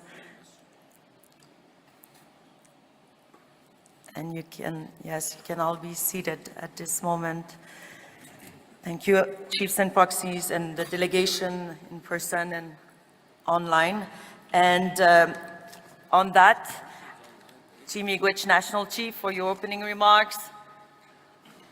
And we will now conclude these opening protocols with a honoring, and on that, I will turn the floor over to my colleague, Adam. Thank you. Miigwech, thank you very much, Weena. And again, we are still in the opening protocols. Next on the agenda, we have a special tribute and acknowledgement to the late Grand Chief Kathy Merrick, Grand Chief of the Assembly of First Nations, who many of us are aware, passed away. She died while she was performing her duties as Grand Chief of the Assembly of First Nations. Assembly of Manitoba Chiefs. So I'd like to call upon to join National Chief Cindy Woodhouse Nepinak. I'd like to call upon members of the AFN Women's Council, specifically Deputy Grand Chief Annabetty Ajnibeneskam. Also, I'd like to call upon Grand Chief of the Assembly of Assembly of Manitoba Chiefs, Betsy Kennedy. Also, we have up here at the front with us, Regional Chief for Manitoba, William Moore is here with us. And through this special acknowledgement, it will take some time, but what I'm going to do is ask all of the Manitoba chiefs that are here, chiefs and proxies, if you can stand, and we'd like to acknowledge you, if you want to make your way up while this is happening, but we will start the presentation now. So with that, I will call upon National Chief Woodhouse Nepinak to begin the special tribute. Miigwech. Thank you. There's a whole speech prepared for me, but from all of us are in mourning still, and of our beloved, and we miss her. We're going to miss her, and I thank her for being the best big sister that I could have ever had. Always had your back right here. And I came for ceremony this morning with our elders, and there she was on the screen, her photo, and I said, "Oh, hey girl, you're with me." So I know she's here with us, and I know that there's so many people that can say so many things for her. And she died fighting for our rights. She died fighting, at the courthouse. And my deepest condolences to Todd. On behalf of the AFN Executive Committee, we want to express our deep sadness and our sincere condolences to the family of the late Grand Chief Kathy Merrick, and to all First Nations she represented as Grand Chief. She honored the headdress bestowed on her through her fearless advocacy and tireless work. She stood as a role model for all First Nations leadership. We're all proud of her work mobilizing action on the health priorities of First Nations in all treaty territories in Manitoba. We deeply admired her determined advocacy as she pressed for the recovery of the murdered women in the landfill and to support their families. And maybe people don't know this, but her and I were in a room one day and the sad news came in again that some more women were in the landfill, because we had faced this with Tanya Nepinak 11, 12 years before that. And we were told in that very private meeting with her and I, and of course officials from the police, that it would be impossible. But nothing was impossible for Kathy, and she was going to make sure that our women were looked for. She wanted to create a better Canada. She spoke out against racism and focused on issues that related to First Nations people. She'd hoped to find reconciliation through all of that. I know that we hear that word quite often, but she was a true leader that tried with all her heart and believed in the goodness of people. Even though some of the discussions would be difficult at times, like when it comes to the landfills, for instance, she led that charge. Because of her and others, we got our way. We didn't let them just push it under the rug like they'd wanted to. She was pivotal in obtaining commitments from the Manitoba government to search the Prairie Green landfill to repatriate the remains of Mercedes Myron and Morgan Harris, two of the women that were murdered. Grand Chief's time at AMC was marked by a persistent drive that ensures that First Nations are represented and at the table when decisions concerning them are made. And I think that that's a good thing, that she made us challenge ourselves. Are we doing enough as a society? And I think of her teaching and her love. And for that, are we doing enough for our society? And are we challenging things that are not right, even in the justice system? Even when you don't get the verdict that you want? She fought tirelessly right until the end. And so we offer our deepest condolences to her family, to Todd, their sons, her little grandchildren. Her one little grandson was 8 years old, crying for his grandma at her funeral. And I ask us to all lift him up in prayer, his little heart broken for his kukum. Loved her grandchildren so very much. And she's just a woman of kindness, and her hugs were big, warm, and generous. She was a woman who would speak up and stick up for her friends and anyone who needed help or a voice, regardless of race or religion. So I thank her for being my friend. And from time to time, of course, we'd have differing views like any chiefs do from time to time, but we respected each other and we respected other people's opinions. And so I just want to say, travel well, my friend. Pamapi, gigyamin minawa, ogimakwe.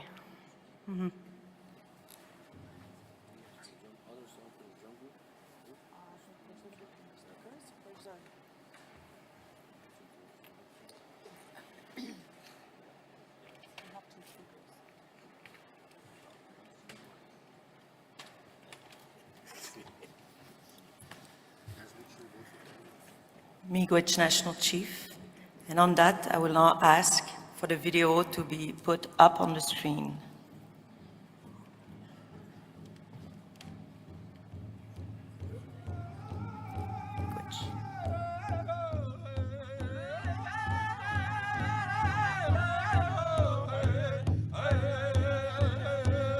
Yeah.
As part of this special acknowledgement, I'd like to call upon the AFN Women's Council, Deputy Grand Chief for Anishinaabe Nation, Anna Betty Ajnibniska.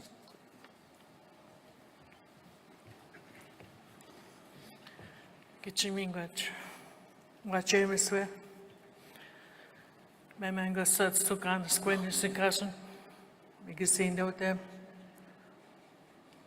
First of all, I want to acknowledge each and every one of you for being part of this ceremony and acknowledging one of our great warriors who left us too soon. And I know when we heard the news that day, we questioned, like, why? And many of us were in shock. And especially those of us that got to work along with her and stood with her, or when she stood with us. I was very, very grateful and honored that I got to stand with Gichu Gumakwe, Kathy Merrick. So I extend my honor and respect to her family. And her words and the things that she stood for and the things that, her vision, like many of us will carry that on. I am very humbled that I get to stand here and speak of her, along many great leaders, including all of you who are here. So Gitchimingwach for being part of this ceremony. Wache. And again, we want to extend our care and kindness to her husband Todd and her children and her grandchildren. Wache Mr.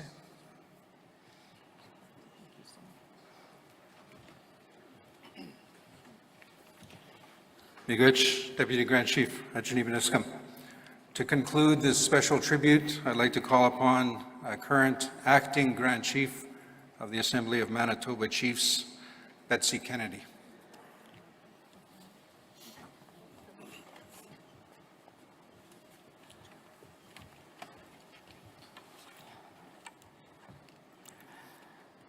Hello. Betsy Kennedy, Chief of War Lake First Nation and Acting Grand Chief of the Assembly of Manitoba Chiefs. I want to thank the Women's Council of Assembly First Nations for honoring our late Grand Chief, Kathy Merrick. I want you to know that she cared for everyone, the homeless, the women, children, families, and our men. She wanted everything that we could possibly give to what we needed for our families. And that, she really brought us strength, and she brought us togetherness, and she brought us love. And that, she brought together communities and First Nations. She brought together our 63rd First Nation, the Sioux Valley Dakota Nation, to our assembly at our Manitoba. I want to acknowledge her hard work and for her doing that, because she wanted people to work together and First Nations. I want to send our condolences to Todd and his children and grandchildren and family. To this day, we have still go through shock and remembering her. And that we, in her words, she wanted us to be strong. She wanted us to know that we are here in Canada. and that we need to be strong in order to bring our children home, bringing us together. And that's what we need to do. She was there right from the start when we needed, and that's what we did together as the Assembly of Manitoba Chiefs. And that we will continue her fight and honor her in what we need to do today. You know, Dad, she always said, do what you can and do what you will do and what you need to do for our children and families, especially families. She knew that we live in poverty. And she wanted us to live what we, you know, and things that we need, not just, you know, the phones and everything that has electronics to us, but, you know, things that we need for our children in our communities to make them happy and to live a culture where they are happy here. And that in Canada, we can do this. We can let government know that this is what we want for our nations, for our children, for our families and our communities. I thank the Assembly of First Nations for bringing this honor, and that we will always remember this day. And thank you all, leaderships and communities. We want you to know that we honor you in our blessings. And thank you. You want to say something?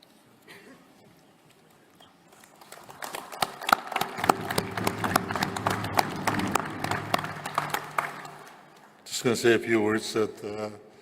First of all, my name is David Monias. I'm Chief of the Nation of a sovereign nation called Piikani. That's where Kathy Merrick, the late Grand Chief, came from. She was sovereign chief based on our own constitution and not an Indian Act chief. But everybody knows her as Grand Chief, as Chief of the Nation. But I want you to know that she was a mom. She was a grandmother. She was a sister, a wife first, and she always cared for children and families. We all carry that message to say that, you know, we do what's the best interest of our children with what we have, what we got, to the best of our ability. But we always talked about together about that we were sovereign first before we were a treaty and before we became Indian Act communities. So with that, I think we had to make sure when we deliberate something, we talk about it openly and to make sure that we are being honest with each other. Because she was all about unity. She would sit across from you and she would argue her point. And to make her point across so we can come up with a win-win situation. And that's what she would do. And that's what I hope that we can do that as well. And whenever she left that room, you would not leave that room, even if the opposition, without a handshake and a great big hug. That's the kind of person she was. And I know we can be all united here. We can have differences, disagreements, but we have to make a decision at the end of the day, as she would say. And we have to make sure that we stand together and firmly together. Because united, we are stronger. And that's what she would say. So thank you for that. Thank you again for honoring her. For all the people here on behalf of our chiefs, my Grand Chief here as well, who's now my favorite Grand Chief. And I love Kathy because I was her favorite chief. So with that, thank you very much.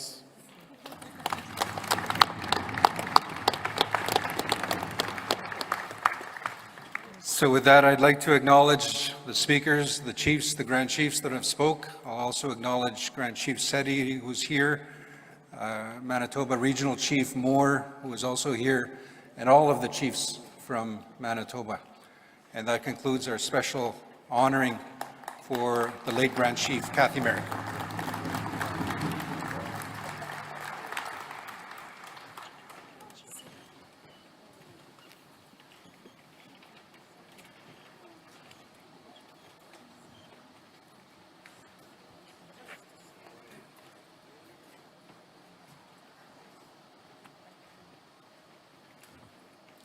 So we'll just take a moment as the chiefs exit the stage and the podium.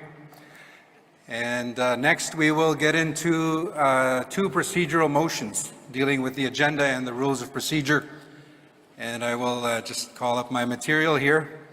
And I will again wait for the delegation as they make their way back to their seats.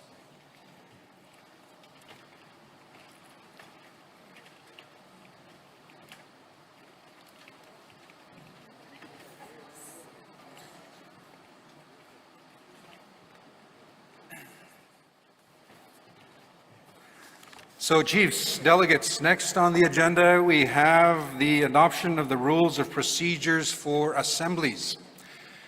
Just so that you are aware, the rules of procedure that we will be reviewing is the version that was emailed to all chiefs and delegates and the version that is online. So if you go to the AFN website, there is a version of the rules of procedure, and that is the rules that are being presented. I know there was a hard copy in a package that may have been handed out as part of your kits. That is an older version.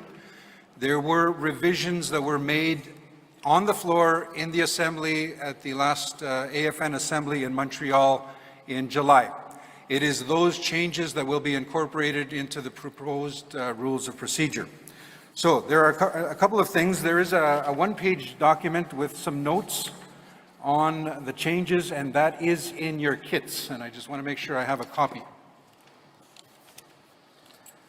So a couple of things to be mindful of in terms of the changes that you as chiefs requested on the floor previously. There are actually several changes. There were a couple of charter changes made to the AFN charter. A couple of changes also in terms of establishing quorum. So the rules have a procedure for establishing quorum to make decisions in the assembly. I believe it's rule number 24 in the proposed rules. And the process is that we call the meeting to order each day.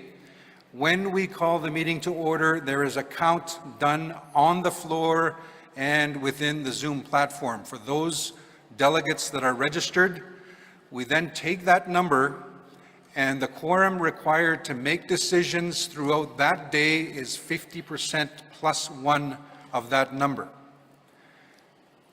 In order for resolutions and decisions to be passed, we do require at least 60% in favor of those that have voted either in opposition or in favor of a resolution. So that is in the rules of procedure. Also, you adopted in Montreal this past summer the amount of time allocated to speakers. So the allocation was increased from 3 minutes to 4 minutes. So chiefs, you have 4 minutes to address an issue. If there is a chief that has brought forward an issue, any supplementary or follow-up, you are allowed 3 minutes. Again, those are your rules that you asked for in the previous assembly. Also, I'm not going to go through the entire rules of procedure. That'll take all morning. But just a note, there was also a change in terms of requesting changes to a motion or a resolution. So there is a process that is identified under rule number 58. So again, just a highlight of some of the changes. Also, I'd like to remind you, within the rules of procedure, if I can have, please, the code of conduct put up on the screen. So if I can have Encore staff, please put up the code of conduct. As official delegates, you have signed a code of conduct. I'm not going to read the entire code of conduct, but I'm going to go to number 5, the expected behavior of event participants for all of us. It says, by participating in any AFN event or activity, participants must always conduct themselves in a manner that is A, considerate, respectful, and collaborative.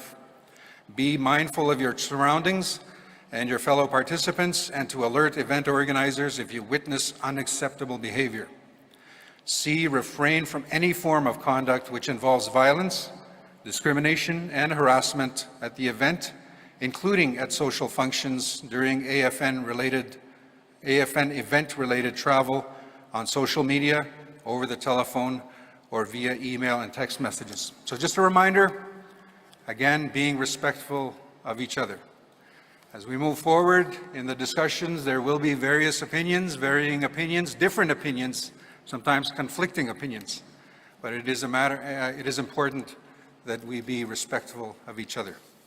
So with that, we do have a motion on the floor, and we do have a mover and a seconder for that motion to accept the rules of procedure. I believe it is moved by Cookpee Roseanne Casimir. Cookpee Casimir is present. Thank you. It is seconded by Chief Leroy Denny, who is also present. Thank you for that. So very straightforward. The motion is up on the screen. Motion number 1 reads that the First Nations and Assembly move to adopt the rules of procedure for the AFN Special Chiefs Assembly held October 16 to 18, 2024. Again, we have the mover and the seconder. Mover and seconder, it's a motion. Any need to speak to it? And if they do speak to it, I'm going to ask for the timer to be started once they start. Microphone 1. Microphone Cookpee Roseanne Casimir West at the Commonwealth of Secwepemc. Very honored to be here and to be part of the opening ceremonies that took place. And as a mover of this resolution, I do support that going forward. Cooksham. Miigwech, thank you. Microphone 1 again. Yeah, Chief Leroy Denny is Stoney First Nation, and I second this motion. And I just want to say a few things there. First of all, I want to acknowledge the family of Kathy Merrick, the Chiefs of Manitoba. Just my heart's condolences to them. And Kathy was a really good friend of mine. And a few years back, she called me when she was chief at Cross Lake. So my heart goes out to Cross Lake as well. She called me when they were having crisis of suicides. And our community in Eskatoon were going through the same thing. And we had a plan in place, a mental health plan in place that I shared at Cross Lake. And from there, she really took off and really fixed the issues of suicides were happening, not just in Cross Lake, but in many other communities that we all shared. So it's really important as nations, we help each other, all our nations. And that's why we're here today. We gather here today to help our youth, to help our kids, the way Kathy helped all the children everywhere, all the Indigenous children in this country. And especially with suicide, you know, it's suicide and addictions that are affecting, and mental health affecting in our communities. The police are no help, and they're doing all these wellness checks, so we need to intervene as people. And our children that were protected under the agencies and under what our children are going through, we need to provide them that service. And this is a big opportunity. That's why I second this motion.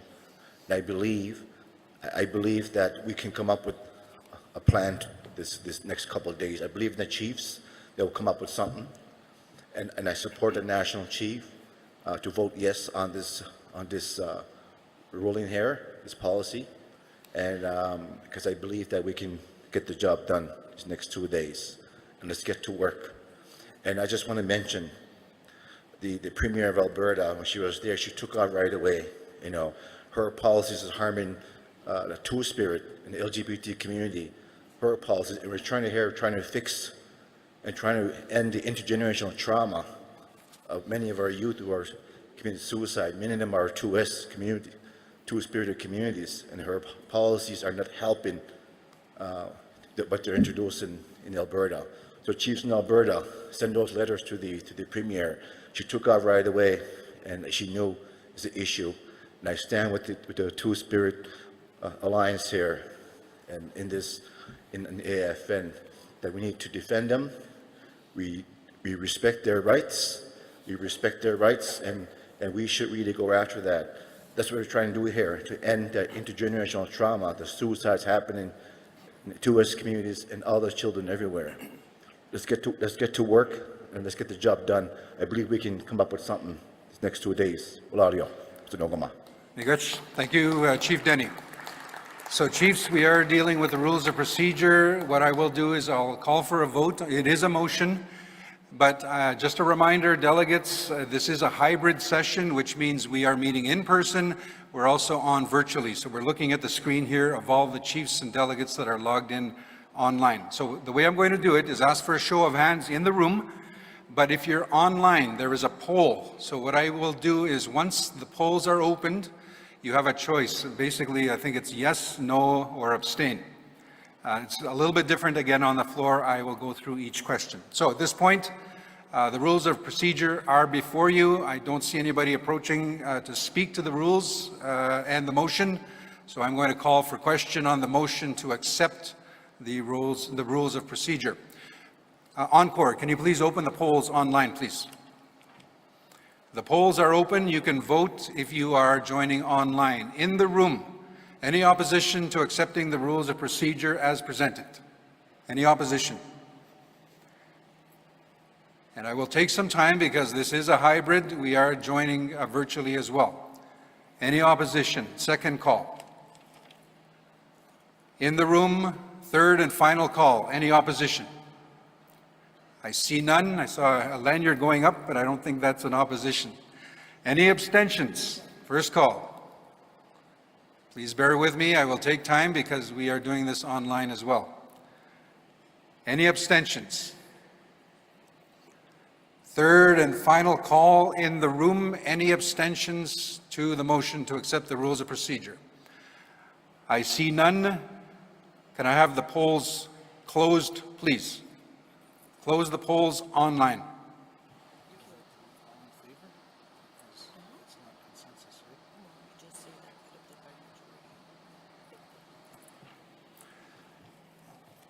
So with that, I am looking online. There is no opposition. There is 2 abstentions. So with that, the motion is carried to proceed with the rules of procedure. So thank you very much, Chiefs.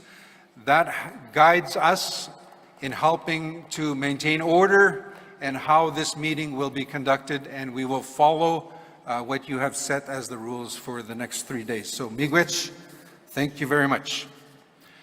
Next, we'd like to go through the agenda.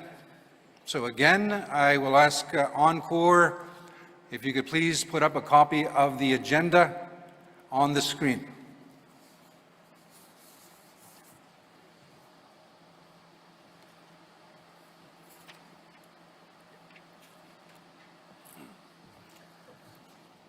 So I'm just waiting for a copy of the agenda to be put up on the screen. It's the last version that was emailed to Encore. And I just want to make sure that we are looking at the correct agenda. Here we go. I have it on my screen that I see. I just want to make sure it's up on the screens that the Assembly can see. So it is draft agenda. Again, this has undergone various versions. There were previous versions that were emailed out as drafts, so this is the draft agenda that is being put forward for your consideration. Again, so we do have up on the screen, if we can zoom in, please, because I know delegates definitely cannot read that. If we can have Encore, please zoom in so that we can see the agenda very clearly. Also, I am going to ask that the AFN put this draft version online so that anybody can access it online on the website, which is afn.ca. afn.ca. and we're just zooming into the draft agenda. So the draft agenda, we do have a motion to accept the draft agenda. It is moved again by Cookpee Casimir, who is present, seconded by Chief Denny, who was present. Chief Denny. Oh, yes, there you go. So we do have the mover and the seconder to accept the agenda as presented. So draft agenda for Wednesday, October the 16th starts with the sunrise pipe ceremony at 7 a.m. Registration opened at 7:30, 8 a.m. We had regional caucus sessions on the second floor. At 8:30, we had on the agenda, of course, we started a little bit late. We were waiting for the drum, and we had the grand entry with Buffalo Tracks Drum Group.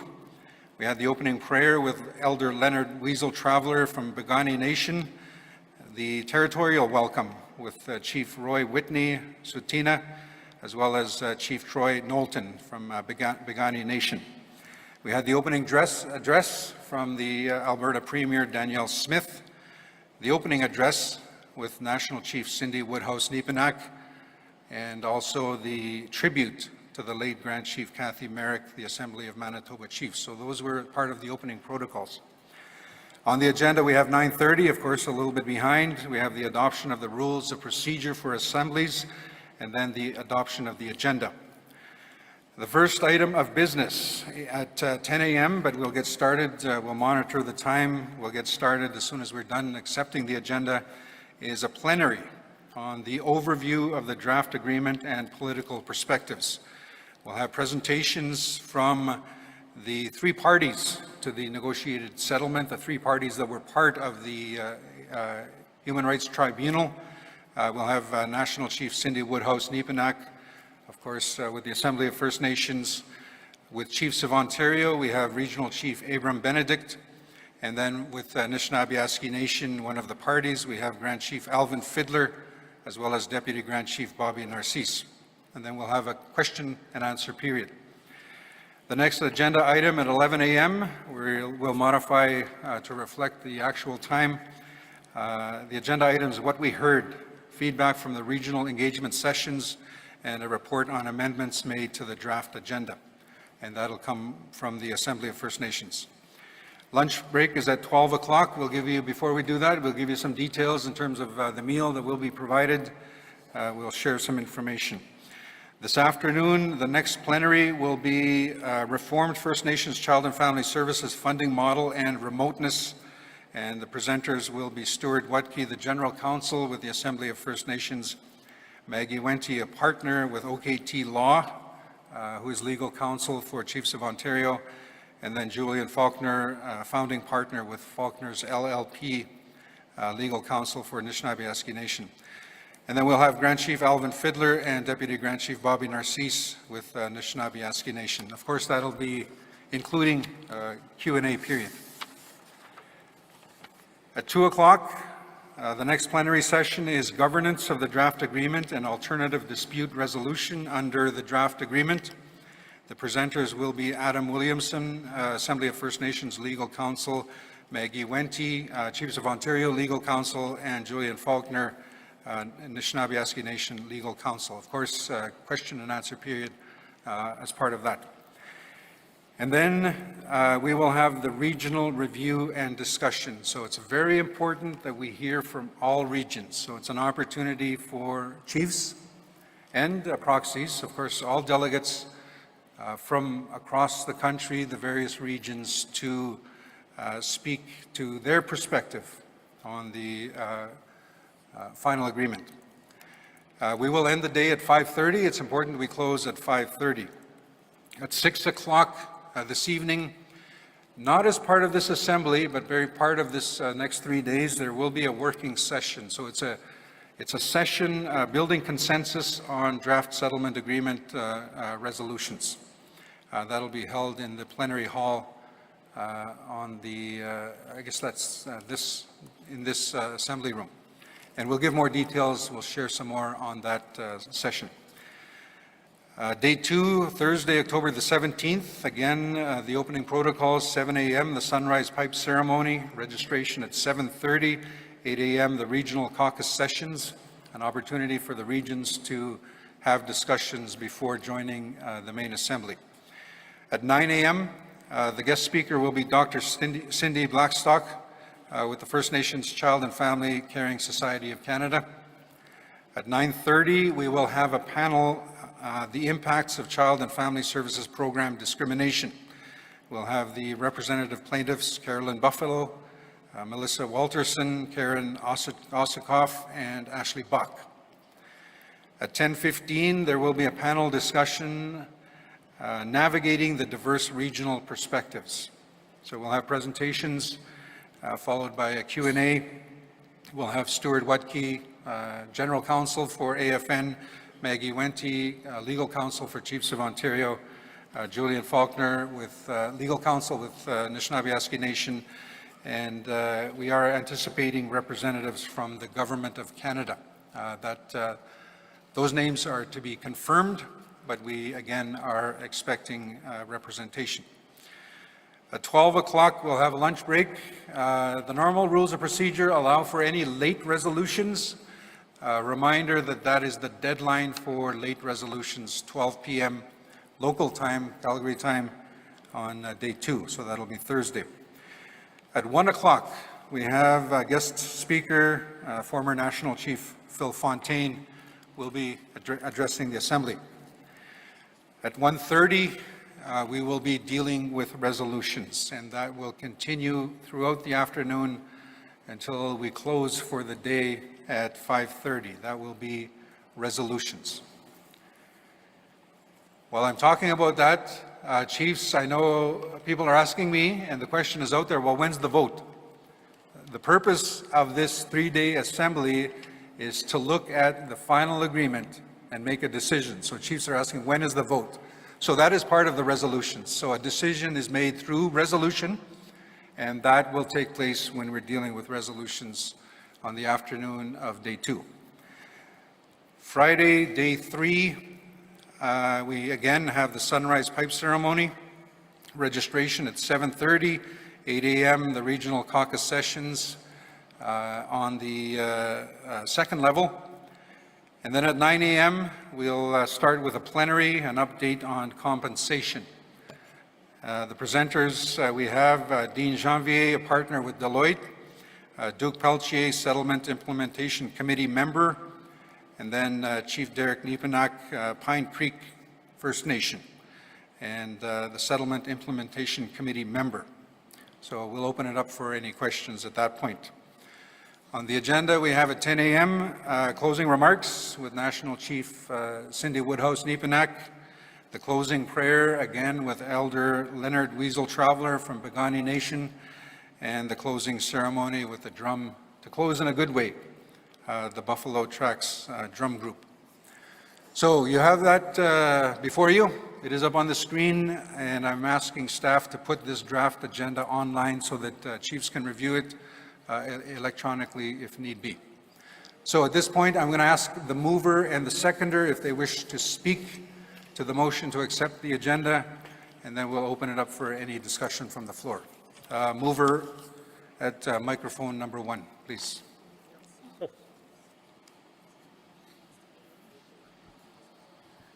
Cook's Jam. So Waikowai-Tip Cookabee Razan Casimir. I approve of the agenda. I am definitely for the agenda.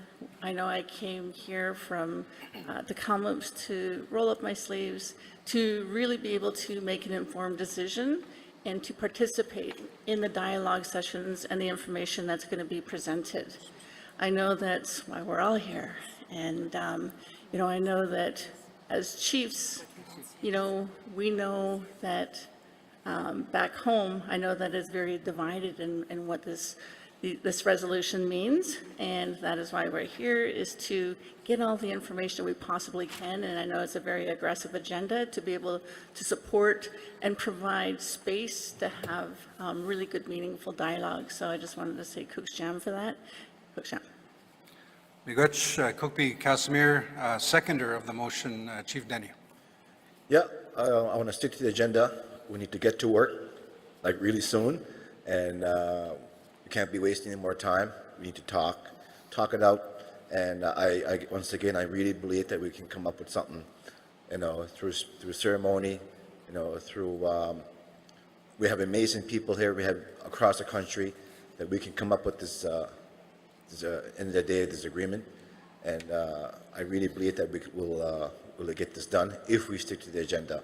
So let's stick to the agenda. Let's get the show started. Thank you, Miigwech, Chief Denny. So chiefs, earlier we had two chiefs that had approached the microphone. So we're going to acknowledge them first and then open it up to the floor. Delegates, the way we're going to follow it is we're going to go in a circle. So start with microphone, the order we'll follow is microphone 1, 2, and then go online, which is 3. So we'll follow that.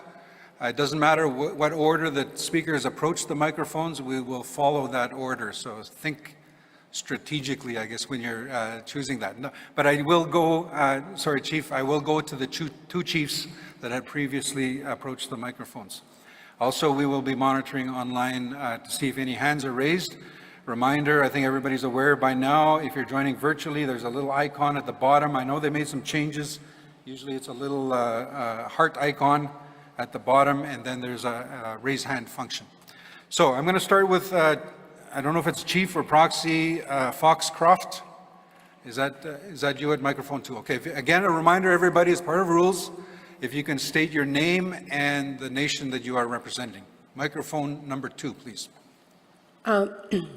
Uklama Quills, Deborah Foxcroft, proxy for Sishot First Nation. I just wanted to add a friendly amendment to the agenda. I wanted to, as we know, there is different perspectives and across Canada, and I'm coming from British Columbia. I wanted to add that and to be more inclusive, and that, I know that our national chief had said, that we wanted to be more, have dialogue and good dialogue to allow that includes discussions.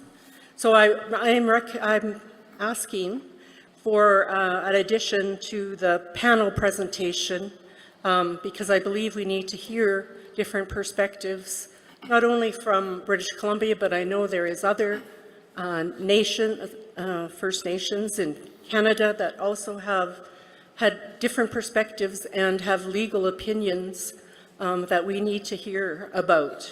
So I'm asking that we add to the panel presentations, the Caring Society be one of the panel, regional technical experts in addition to that, and also a legal panel to be in addition to the current panel that we have.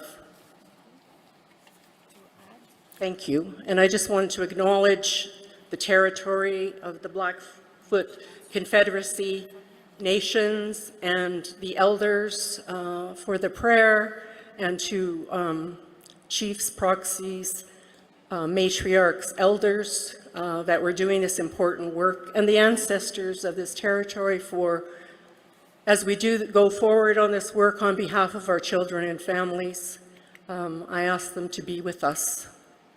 True. Proxy Foxcroft, so just so that I understand, you're asking for each of the panels that takes place, or is there a specific panel that you're asking for? Each of them. So each of the plenary panel sessions, you're asking that there be an addition of representative from the Caring Society? Yes. Okay, thank you. So with that, again, the rules that you just followed, what we will follow is what you've mandated us to follow. So I will ask the mover and the seconder of the motion if they are in agreement with that requested amendment to the agenda. Mover Kuki, that's a no. I see a nod. Seconder? Okay, so the mover and the seconder are not in favor of making that change. Again, these are the rules that you've just passed that we are following. So thank you for that. I don't see anybody online, but I'm going to go to the second speaker that previously had approached the microphone, Chief Knowlton. Do we have Chief Knowlton? Oh, there we go. Microphone number 1. Go ahead. Over here in chute number 1. In respect to the agenda, I think that it's only prudent that we respect the chiefs and the proxies who would like to make amendments to this conference. We look at the magnitude of what we're facing today, and that each chief here, the previous speaker, including myself and others, have serious concerns.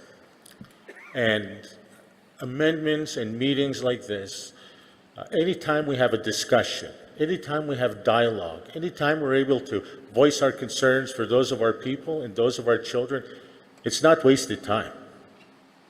It's this time that we get together that we have to hear each other. And so, respectfully, as the previous speaker, I'm looking and asking to amend the agenda, to revise the SCA agenda to allow for open dialogue that includes discussion with experts, technicians, and leaders that are not parties of the FSA. Paragraph 379 of the draft FSA requires parties to speak publicly in favor of the FSA and make best efforts to procure its endorsement. It is only the FSA parties that are on the agenda. How can we be sure of receiving an unbiased information? So, revised order of the resolutions. There are numerous competing resolutions, and that if resolution number 1 is passed, then the remaining become moot. These are the order of changes requested, and similar to our previous speaker. Assembly proposed revisions to the Assembly agenda, AFN, NAN, COO, and Canada panel, Caring Society panel, regional technical experts, legal panel, as was mentioned, regional caucus, plenary question and answer, and the resolutions for tomorrow, next steps in negotiated mandate. Now, in all due respect and to show my appreciation to the 2 Cindy's, who one is a good friend of mine, the AFN chiefs, I'd like to give them a round of applause first for the work that they have done, to the 2 Cindy's, Blackstock and Woodhouse. And we could be respectful and respectfully disagree that there are issues that need to be discussed in this room among some of us or some of you who may have these concerns. To honor the chiefs, as our people honor us and put us in this position, as we honor the national chief in voting and having her at this position, to represent all of us, although very little representation within Alberta, and I think we know that. So I'm asking respectfully that the amendments that I've read out, and as my counterpart done previous to me, that you seriously look at including them. To say no is going to make those who have these questions, those who have these concerns, it's going to make them harder. Yeah, an agenda was approved online and in Montreal, but changes have happened. We've seen them. It's a moving target. And I, for one, from the information I get from my frontline workers, we have concerns. So I respectfully move to amend the agenda. Thank you, Chief Knowlton. Chief Knowlton, if you can please stand by. I just want to make sure I understand the request for amendments. The first amendment, am I correct? You're asking for the addition of the technicians from the Caring Society to be added to each of the plenary sessions. Is that what you're asking? That is one of them, and I think it's okay. I'll deal with them one at a time. And I know that that was the question previously asked, so I'm going to ask the mover and the seconder if they are in agreement. Kukpi, are you in agreement with the request? It's basically the same request. So no? Okay. Seconder? I guess I don't need to go to the seconder. Okay, so that's the first request. What was the second amendment you're asking for? regional technical experts panel. A regional technical experts panel. Okay, so I'm going to ask the mover and the seconder. Now, having said that, just so that you're aware, there was a change to the draft agenda that was initially presented. So the change is the addition at the end of today is a regional review and discussion. So it's an opportunity for the various regions to express their positions, chiefs from all regions to express their opinions, and that's the purpose of the agenda item at 3 o'clock this afternoon. Just so that you're aware, we didn't officially call it a panel, but it is an opportunity to have that open dialogue amongst chiefs from various positions from the various regions. But having said that, you're asking for a specific panel, so I'm going to ask the mover and the seconder if they are in agreement of adding that to the agenda. Okay, so a mover says no, seconder says no. Was there a third request? I don't even know if we should address the third one.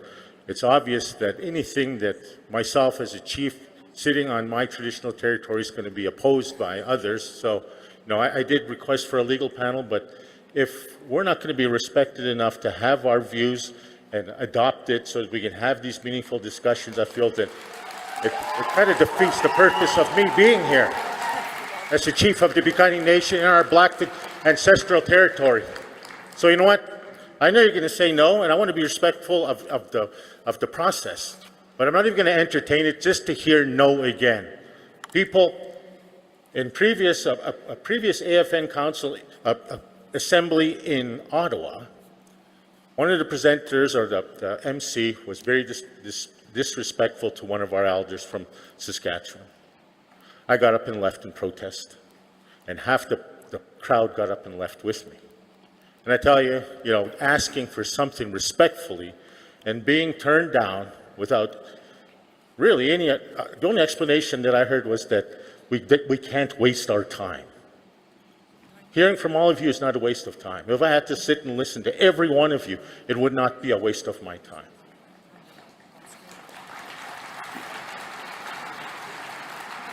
Having amendments, friendly amendments that are so important to the decision makers here, being turned down and not being addressed, that's a waste of time. So, I'm sorry, Cindy. I'm sorry, Assembly. Sorry, not sorry, because I'm a little bit upset. And, perhaps I'll caucus with my other Blackfoot chiefs and the chiefs of Alberta. If any of you want to have a discussion with me, perhaps we need to decide, or anyone else here, our displeasure as to what is being transpired today. And if we feel that it's not in the best interest of us, then perhaps it's our votes that are going to make things happen or not happen. Again. Miigwech, Chief Knowlton from the Piikani Nation. Thank you for that presentation, Miigwech. So again, we will follow the order. We just came from microphone 1, so I'm going to go to microphone 2. Reminder, delegates, if you can identify yourself and your nation. Microphone 2. Oh, also a reminder, we'll have the timer running.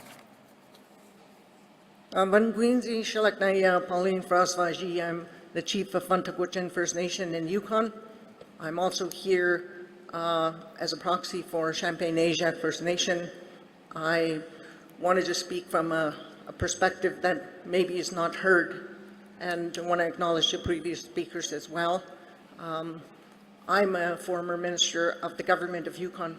Health and Social Services are responsible for Family and Children Services. I sat 5 years at the federal table as the only Indigenous person around the federal table discussing Family and Children Services. But I am also a former negotiator for my nation. So I come to this mic today, the first time actually attending an AFN assembly, because I have some grave concerns. Concerns with respect to diverse representation and perspectives of Yukon First Nations who are modern self-government treaty groups. We have an agreement with Canada. We have an obligation. So to represent interest, and I want to just acknowledge the speakers previously that spoke about Indigenous rights, rights of children, always in our historical perspectives. We want to come here with that in mind. So when we look at the sections of the agreement that speaks about representation in the panels that you have, on Thursday, there's a panel that really says here that the panel is at 10 a.m. navigating diverse regional perspectives. So I heard previous speakers, but specific to Yukon, we have some very diverse, specific circumstances that is not represented here. We have Section 17 obligations that we negotiated with Canada. Yukon is responsible for family and children's services. We have no agencies. We are self-governing. We take jurisdictional responsibility. We'd like an opportunity to present at your diverse navigation table to present our perspectives and why we are not 100% in agreement. We agree with the concept of the proposal and the submission. It's important, and we're making significant gains with Canada. However, when we talk about discrimination or elimination of discrimination against Indigenous children, you're eliminating Yukon children from this discussion by not allowing us at the table to speak on our perspectives. There are other nations around the table. There are 26 modern treaty groups that take this perspective. I think it's important, specific to Yukon, because we have 11 self-governing First Nations and Yukon of 14 communities, and we need to bring that perspective to the table. If this is not going to work for us, then what is going to work for us? Because this is not a one-stop shop fix all for everyone. As was said, we'd like an opportunity to present our perspectives. Merci. Miguch, thank you. If you can please stand by at microphone number 2, please stand by. A couple of things. It is almost lunchtime. We were hoping to deal with 2 agenda items before lunch, but lunch will be prepared. And I know that many people, we need nourishment. We have many diabetics and others that need to get a meal. So it's important to break as close as we can at 12 o'clock for lunch. Having said that, I see a number of speakers that have approached the microphones. I'm going to close the speakers list very shortly, so I'll give you 5 more seconds. If you approach the microphone, you'll be included. I don't mean to close any dialogue, but it's important to get into the actual discussions in the presentations. So with that, I am now going to close the speakers list. Those that have approached the microphone and also have raised their hands online, I will recognize you, having also recognition that it is almost 12 o'clock. So I just want to be clear, the request for an amendment is to include on Thursday as part of the panel presentation dealing with navigating diverse regional perspectives. You're asking that the Yukon delegation be part of that to talk about the Yukon's unique situations. Is that what you're asking? Okay, I did see a yes. Mover, are you okay with that request? Did you hear the request? Microphone 1. Cookby Roseanne Casme here. Could you just repeat the request again? So the request is on day 2, which is Thursday. There is a panel discussion dealing with navigating diverse regional perspectives. The proxy is saying that there is a different perspective from the Yukon. They're asking if they can be added to the panel. For day 2? On day 2, the second panel. Okay, that'll be okay with me. You're okay with that? Seconder, Chief Denny. I'm looking to Chief Denny. Are you okay with adding that? I just want to speak on the agenda. The agenda, in order for us to get our issues across, understand the whole situation here, we need to go through the agenda. The executive approved this agenda, and this agenda right across the board, in order for us to complete this agenda, we have to go through everything. It's going to be full days, a lot of hours, a lot of dialogue. We have that opportunity right now. I'm sorry I can't make any amendments. I will not make any changes. Let's get to work. let's see all the panels. We have everything that said in the agenda. You know, we have the Care Society. They're going to have their time on there already. It's in the agenda. You know, we have open discussions. We all have that opportunity. And whatever issues, concerns we have, all of us to be informed to make that decision on the last day. You know, we need to really stick to the agenda. In order to get the full sum of the agenda, you know, we need to start the dialogue soon. And I'm going to stand firm on this agenda. Let's get to work. Thank you. So the seconder is not in agreement to amending the agenda as requested. Just a reminder, chiefs, we did add another agenda item. You are entertaining another agenda item on day one. And the comments that I'm hearing is that we need to hear from some of the various regional perspectives. So on the draft agenda, this is not on the version that was emailed out, but this is the version that you are looking at right now. It says regional review and discussion. So it's an opportunity for the various different regional perspectives. And we have allocated on the draft 2.5 hours to talk about those various regional perspectives. Having said that, we're spending a lot of time on this discussion. We're getting further and further behind. That will shorten the end of the day. I just want to point that out. Mover of the resolution is part of the response. Thank you for that. You know, I don't want to disrespect anyone. I want to have a lot of inclusive dialogue. And knowing that 3 o'clock is going to provide 2.5 hours of that opportunity, that would be an excellent opportunity for the Caring Society and their legal to be able to share information as well, you know, during that period. So I think that would be really good. And I know that I'm really looking forward to Cindy Blackstock, you know, who is also with Caring Society, who's going to be with us tomorrow morning. So I know that we're going to have a lot of perspectives, and I just really want to be open to that as well. So Cooksjam. Thank you. So with that, I'm going to go follow the order. I'm going to go online. And online we have Chief Knockwood, who has raised her hand. Chief Knockwood, if you wish to address the Assembly, you have up to 4 minutes. Go ahead. I don't need 4 minutes. Thank you very much. Chief Rebecca Knockwood, Fort Folly First Nation. I am in New Brunswick. And I just want to say that as a mother and grandmother and having to take care of my grandchildren as well when they were put in my care, this is some really important discussions. But I just want to focus on the agenda. The agenda is focused on speakers in favor of the FSA. As my previous counterparts had stated before, the chief should have some input into this because I know there's a lot of chiefs that need more time trying to digest and comprehend this agreement. And I'm very glad that they're allowing Dr. Cindy to talk about this. And just remember, this is a Chiefs Special Assembly meeting, not an AFN meeting. The chief should be able to speak. Thanks.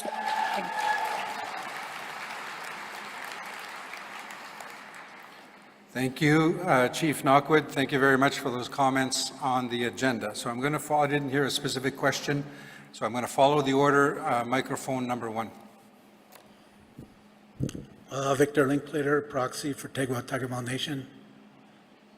I had concerns with the agenda too because I think the AFN, Chiefs of Ontario, Anishinaabe Nation, they're parties to the FSA and they have to sell this to the chiefs in assembly. And you know, echoing what the former speaker said, we just wanted to have an even platform. Let's hear all voices. And to the opening comments from the national chief, I mean, it was mentioned there. You know, we don't all agree. But at the end of the day, we're going to have to work out a solution that we could all live with. And it's always based on our children. But so we, you know, to me, the agenda doesn't sets up, it's not an even playing field for us, you know, and if we want to get this right and move forward, because this is a huge document. It's 178 pages. The longer we have with it, our experts are going in there and finding loopholes that's going to hurt our people. And one of the greatest fears I have is that we are going to become the discriminators of our own children. And so, you know what, let's work at this. Let's close up the loopholes And, you know, I respect the work that the AFN crew and Nana has done on this document. But there are some clear things that we could tighten up to ensure the safety of our children. And, you know, we travel here, we expect to have that conversation. I originally stood up to actually say, you know, to be a mover or seconder of the agenda. I didn't know it was predetermined, so shame on me, you know, but we still have a voice to actually oppose this agenda as is. And one of the things I want to highlight, and I don't want to repeat what the others said, but when we look at the agenda and the order of the resolutions, the resolution to accept or to reject is first. So it actually nullifies all the other resolutions after it. So you know what, if we want to have a fair process, then let's just fix this, okay? And, you know, the Chief Troy that came up here, and, you know, we are on his territory. I feel like, you know, he was disrespected, and, you know, and I will join his caucus in support of his views too. Thank you. Migutch, thank you. Microphone number 1. I do see 4 more, and I have closed the speakers list after those. Again, it is after, I think it's after 12 o'clock. Please be mindful of the time. If you have something, if you can get right to the point, please. Microphone 2. Bonjour, Giba Ogiba Nijnakas, Kiasa Ging Donji, Ugish Community Si Mize Notre Dame, Chimigwich Kenawea. Chief Wilfred King from the Gull Bay First Nation. Adam, thank you for chairing today. I want to wish you luck today. We're basically at an impasse here in terms of where we're at. We have polarizing views on this agreement. Some are for it and obviously some are against. I think you're going to have to use your discretion if we're ever going to get down to the business, whether we're for or against this agreement. You have to call your discretion as the chair to call a vote whether we accept it, the agenda as is, or we modify the agenda as the movers have asked. So just for trying to offer you some assistance, Mr. Chair. Miigwech. Miigwech, thank you. Microphone, I had already closed the speakers list, so I'm going to go to microphone number 1. Waikakaitep, Judy Wilson. My traditional name is Red Hummingbird. I'm a proxy for Squamish First Nation. I just wanted to speak that how important those changes are. It's not just an even agenda, it's hearing the voices of the regions. And I wanted the regions to stand up who came here to ask those questions, to be able to get on the agenda, to be heard. Can you please stand up, all the regions and all the people that had questions about the FSA? Because it's going to show a majority of this in this room who all had questions, who traveled here in all parts of Canada to get this FSA through consensus. Because we want to speak to it, we want to be heard on the agenda, we want to have time on the agenda, and it's going to be very important for all of these regions and all of these people that came. There's many, many people that need their questions addressed, and this agenda isn't it. I appeal to Cookby Roseanne Casimir, please add these, itemize this on the agenda. It's not a big deal to add a few names on the agenda that we're requesting for legal, the experts, and for Caring Society. Those are simple changes to the agenda. Quit blocking us. Let us get our say on the agenda. Let us all work together like National Chief is saying. If that is true, let's do it. So I want to be clear, Mr. Chair, as you've been called here, Adam, is I want to be able to itemize those names on the panels to be able to get them through. Because what I think the misunderstanding is here is we're going to hold new panels. No, we want specific people on those agendas so that they can speak in the fair way, so that we can get all the point of views across. Because right now, with the way whoever selected, pre-selected the mover and seconder, the floor did not even have a chance to say who they wanted as a mover and seconder to this agenda. You had pre-selected the mover and seconder for the adoption, and you pre-selected the ones that are moving and seconding the agenda, and that closes off any additions that we want to make. Those are not fair procedures already, and you're dividing the House. I am sure National Chief and the executives do not want the House divided. We want to come to an agenda that we can all work to. If that's what we all traveled here to do, we need to do that, Mr. Chair. Thank you. Thank you. Miigwech, Proxy Judy Wilson. So there is a request. And again, as co-chairs, this is not, we don't dictate what happens. You have passed, chiefs, you have passed the rules of procedure. You have told us how to conduct this assembly. It is our obligation to follow the rules in the way that you've told us to conduct this assembly. The way you've told us to conduct the assembly is if there are requests for amendments, that we ask the mover and the seconder. The chief that has moved and the chief that has seconded. That's what you've mandated us. So we don't decide, we don't make that decision. So again, there was a request to amend the agenda and include other technicians in the plenary sessions, in the panels. So I'm going to ask the mover at microphone 1. Cooksham, Cookby Roseanne Casimir of the Kamloops. Very honored to be here with every single one of you. I absolutely mean no disrespect to anyone. And, you know, for me, we do have a huge agenda, and I am always about compromise and looking for win-win situations and making sure that there's opportunity. I know that looking at there's the 3 o'clock regional review, that starts at 3 o'clock, and that's open until 5 o'clock. So that would be, you know, we could even just rename that to have that as the panel during that session. There's also opportunity during the working session, and that's open to every single one of us that are here, all the chiefs, all the cookbies, and it's a working session to come together to work towards resolutions for tomorrow. And we could definitely have all those individuals participating as a panel during some of those discussions, because to me, that's about getting to informed decision-making in a good, respectful, and honorable way. And I know that, you know, like, again, I'm a cookbee, I'm a chief, I'm a mother, I'm a grandmother, I'm a leader, and, you know, for myself, I just want to respect all the work that was done to date. I want to respect and honor our children. I also want to honor and respect all of our different points of views and discussions. I know sitting in my BC Regional Caucus and even at our Schwatmik level, there's a lot of, you know, mixed reviews, and it's about getting all the information we can to make and be able to make an informed decision when it comes to that time. And so knowing that this year is open from 3 o'clock until there is no end time tonight, that is our opportunity to hear from them, to hear from the Carrying Society, to hear from the legal department, to be able to have that other perspective, because you know what? Their voices matter too. Their work that has been involved has been exponential as well, just like Cindy Woodstock and Cindy, our national chief.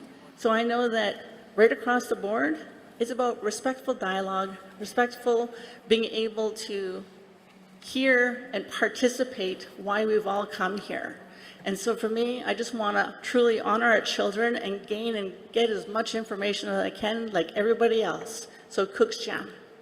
Miigwech, thank you, Cookbee Chief Casimir, for the response. So with that, again, what I'm hearing is that there is 2.5 hours allocated to the various regional positions, and that will be at the end of the day today. Microphone 2. I'd like to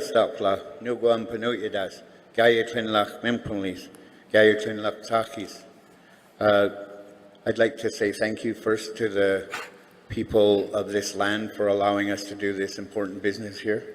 My English name is John Powell.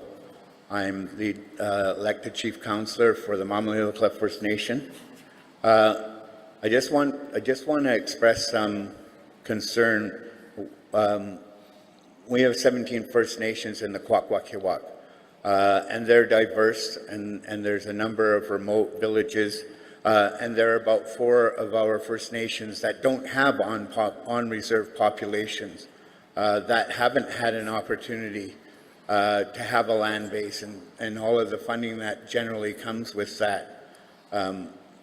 with what most other First Nations can take for granted. I think the other thing that we really need to be concerned about is that we only get one really good chance at this to do it right.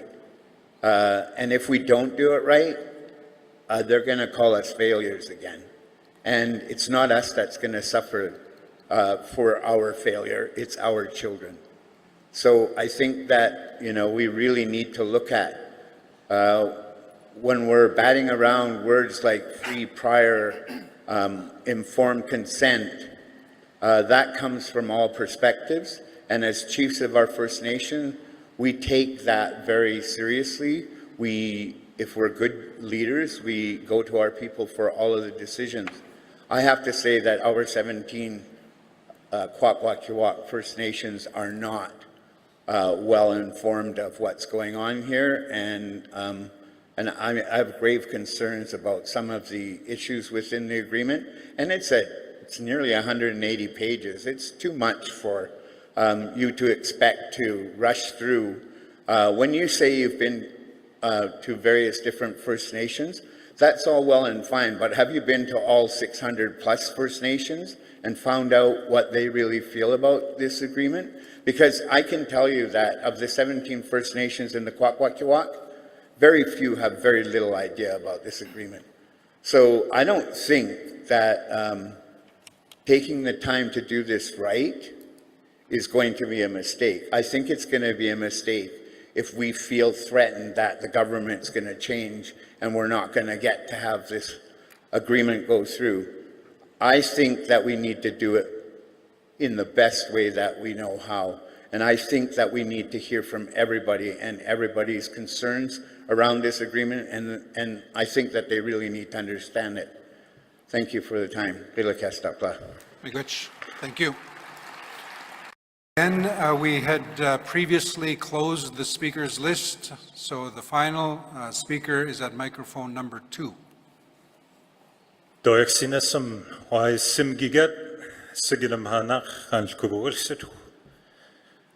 My name is Colin Sutherland Wilson. I'm the Chief Counselor from Kispiox. So I just wanted to echo some of the points that were mentioned by previous speakers towards the agenda. It definitely seems everything from the opening remarks to the planned agenda just dedicates a lot of time to one perspective.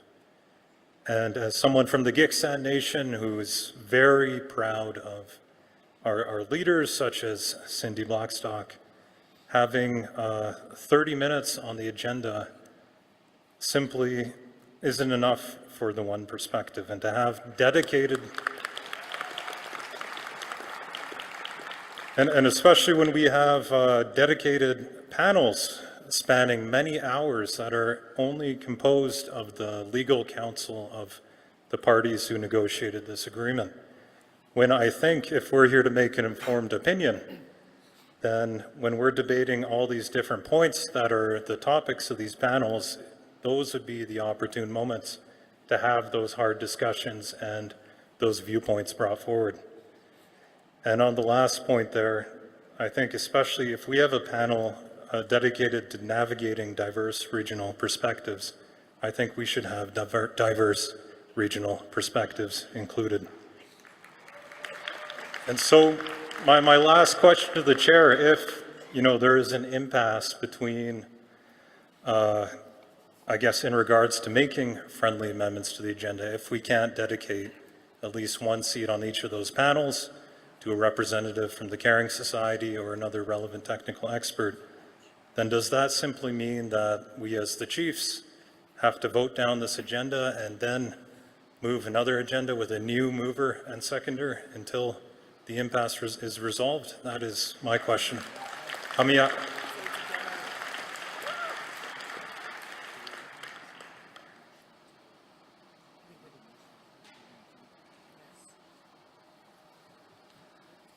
Thank you, Chief. Number of questions were to amend the agenda, but I think the final question is what happens then? we vote. If there's no changes, we vote on the agenda. So that's not a point of order, but I'm going to take it into consideration, and I'd like to provide a response in terms of what happens. But initially, you are asking for changes, and those are changes that were previously asked. The mover and the seconder have stated their position, so I'm going to go to the mover. Microphone 1. For me, I really, really want us to move forward in such a good way together. And, you know, hearing so many different perspectives and so many leaders here saying that they want a representative from the Caring Society to participate as a panel, I think, you know, as the mover of the agenda, something that simple, I just want to move forward and make sure that all perspectives are heard. That's why I mentioned that 2.5-hour window at the end, like at 3 o'clock, but I also mentioned that 5 o'clock this evening where they would have those allotted times. But to satisfy everyone here, that would be, you know, in the best efforts to move things forward in advance so we don't have to recreate the wheel, is to include them as a panel.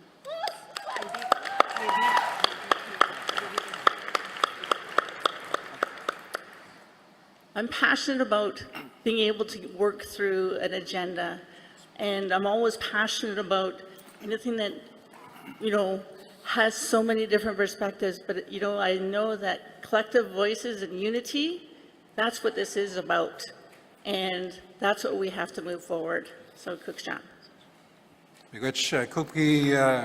Chief Casimir, I just want to clarify. So, if you can clarify again, restate your position.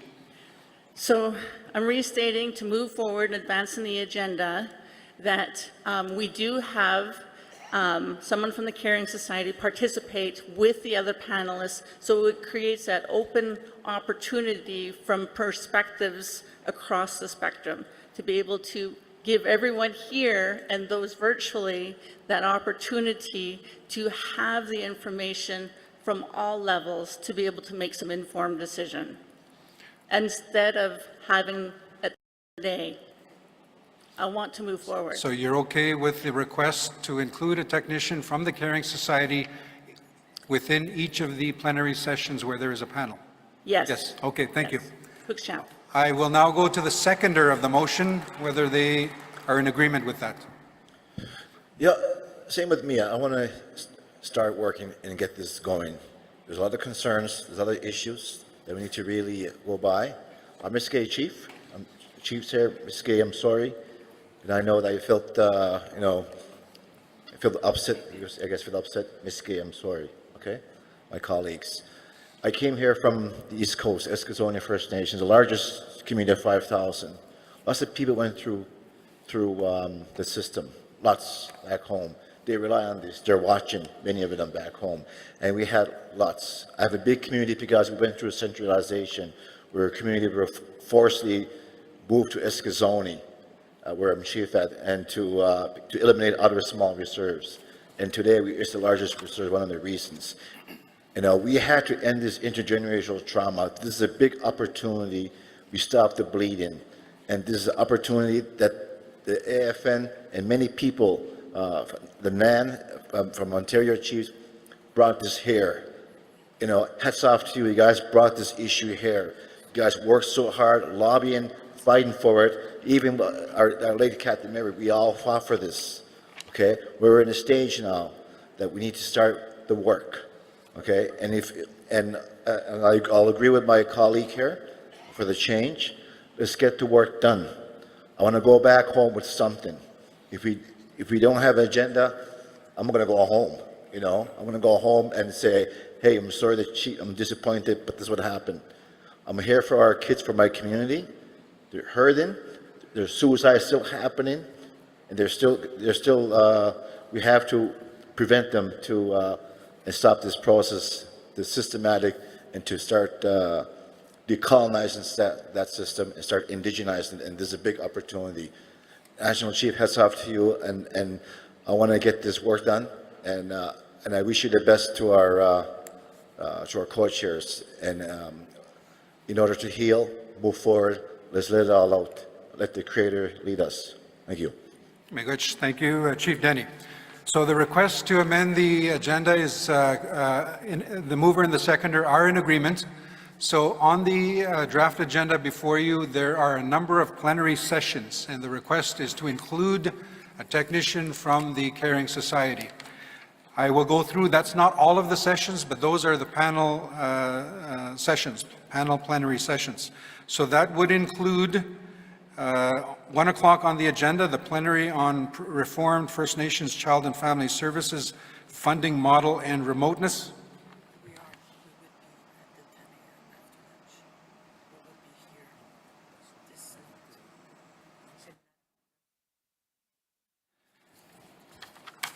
At 2 o'clock, the plenary on governance of the draft agreement and alternative dispute resolution under the draft agreement, that would be added.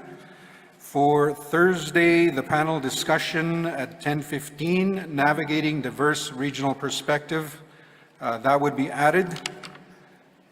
And there is a plenary on day 3, but my understanding is that's different. That is a different group of panelists. So that's the request, an agreement with the mover and the seconder. So with that, I'm going to call for question. Online, Encore, if you can please open the polls online. Those of you online, you vote yes, no, or abstain. In the room, is there any opposition to accepting the agenda as amended? Any opposition? Again, I need to take some time because we're doing this virtually as well. Second call, any opposition?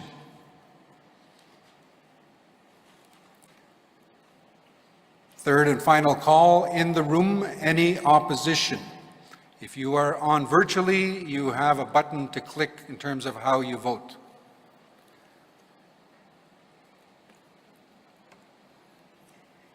I will allow for some time for those voters online to cast their vote. If I can close the polls, please. Polls are closed. Online. In the room, any abstentions? Any abstentions in the room? I do see one abstention. One abstention. Any more abstentions? Third call, any abstentions? Thank you. So with that, looking at the poll results, the polls are closed and the one abstention in the room. The motion to accept the agenda as amended is approved. Thank you, Chiefs. Miigwech.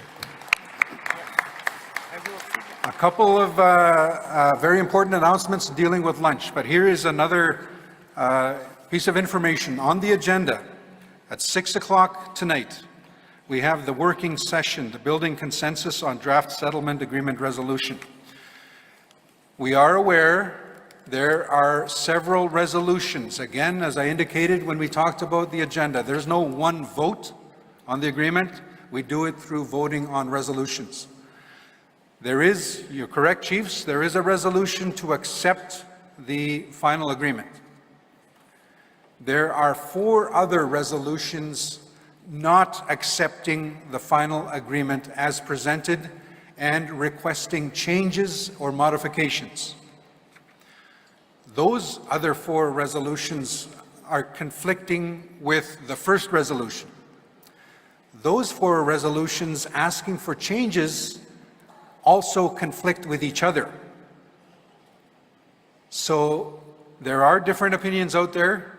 So what we're asking is that there is a session tonight at 6 o'clock here in the room. The session will be facilitated by the Honorable Tony Mandaman. Justice Mandaman is a retired judge of the Federal Court, the Trial Division, and his objective is to facilitate a session. So an invitation is extended to the movers and the seconders of each of those resolutions, as well as anybody that is requesting any amendments. You are invited to participate in this session, and of course the goal is to come together, have a discussion, and try and build consensus moving forward. Because again, it's very obvious there are conflicting views. So you're invited to that session tonight here at 6 o'clock. So miigwech for that. Some very important announcements coming up. I'm going to turn it over to my colleague, Weena. Yeah, miigwech. Thank you.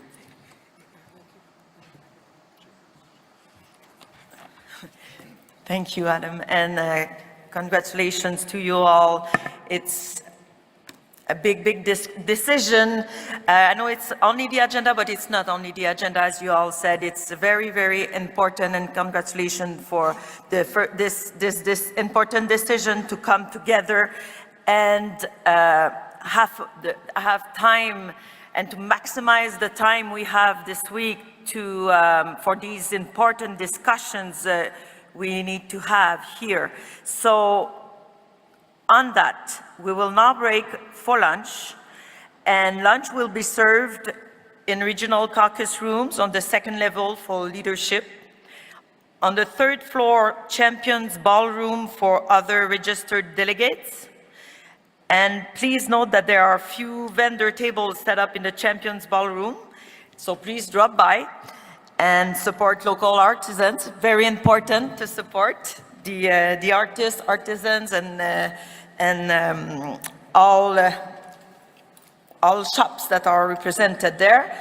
And so it is now, on that it is now 12:25, so we'll be back here at 1:15.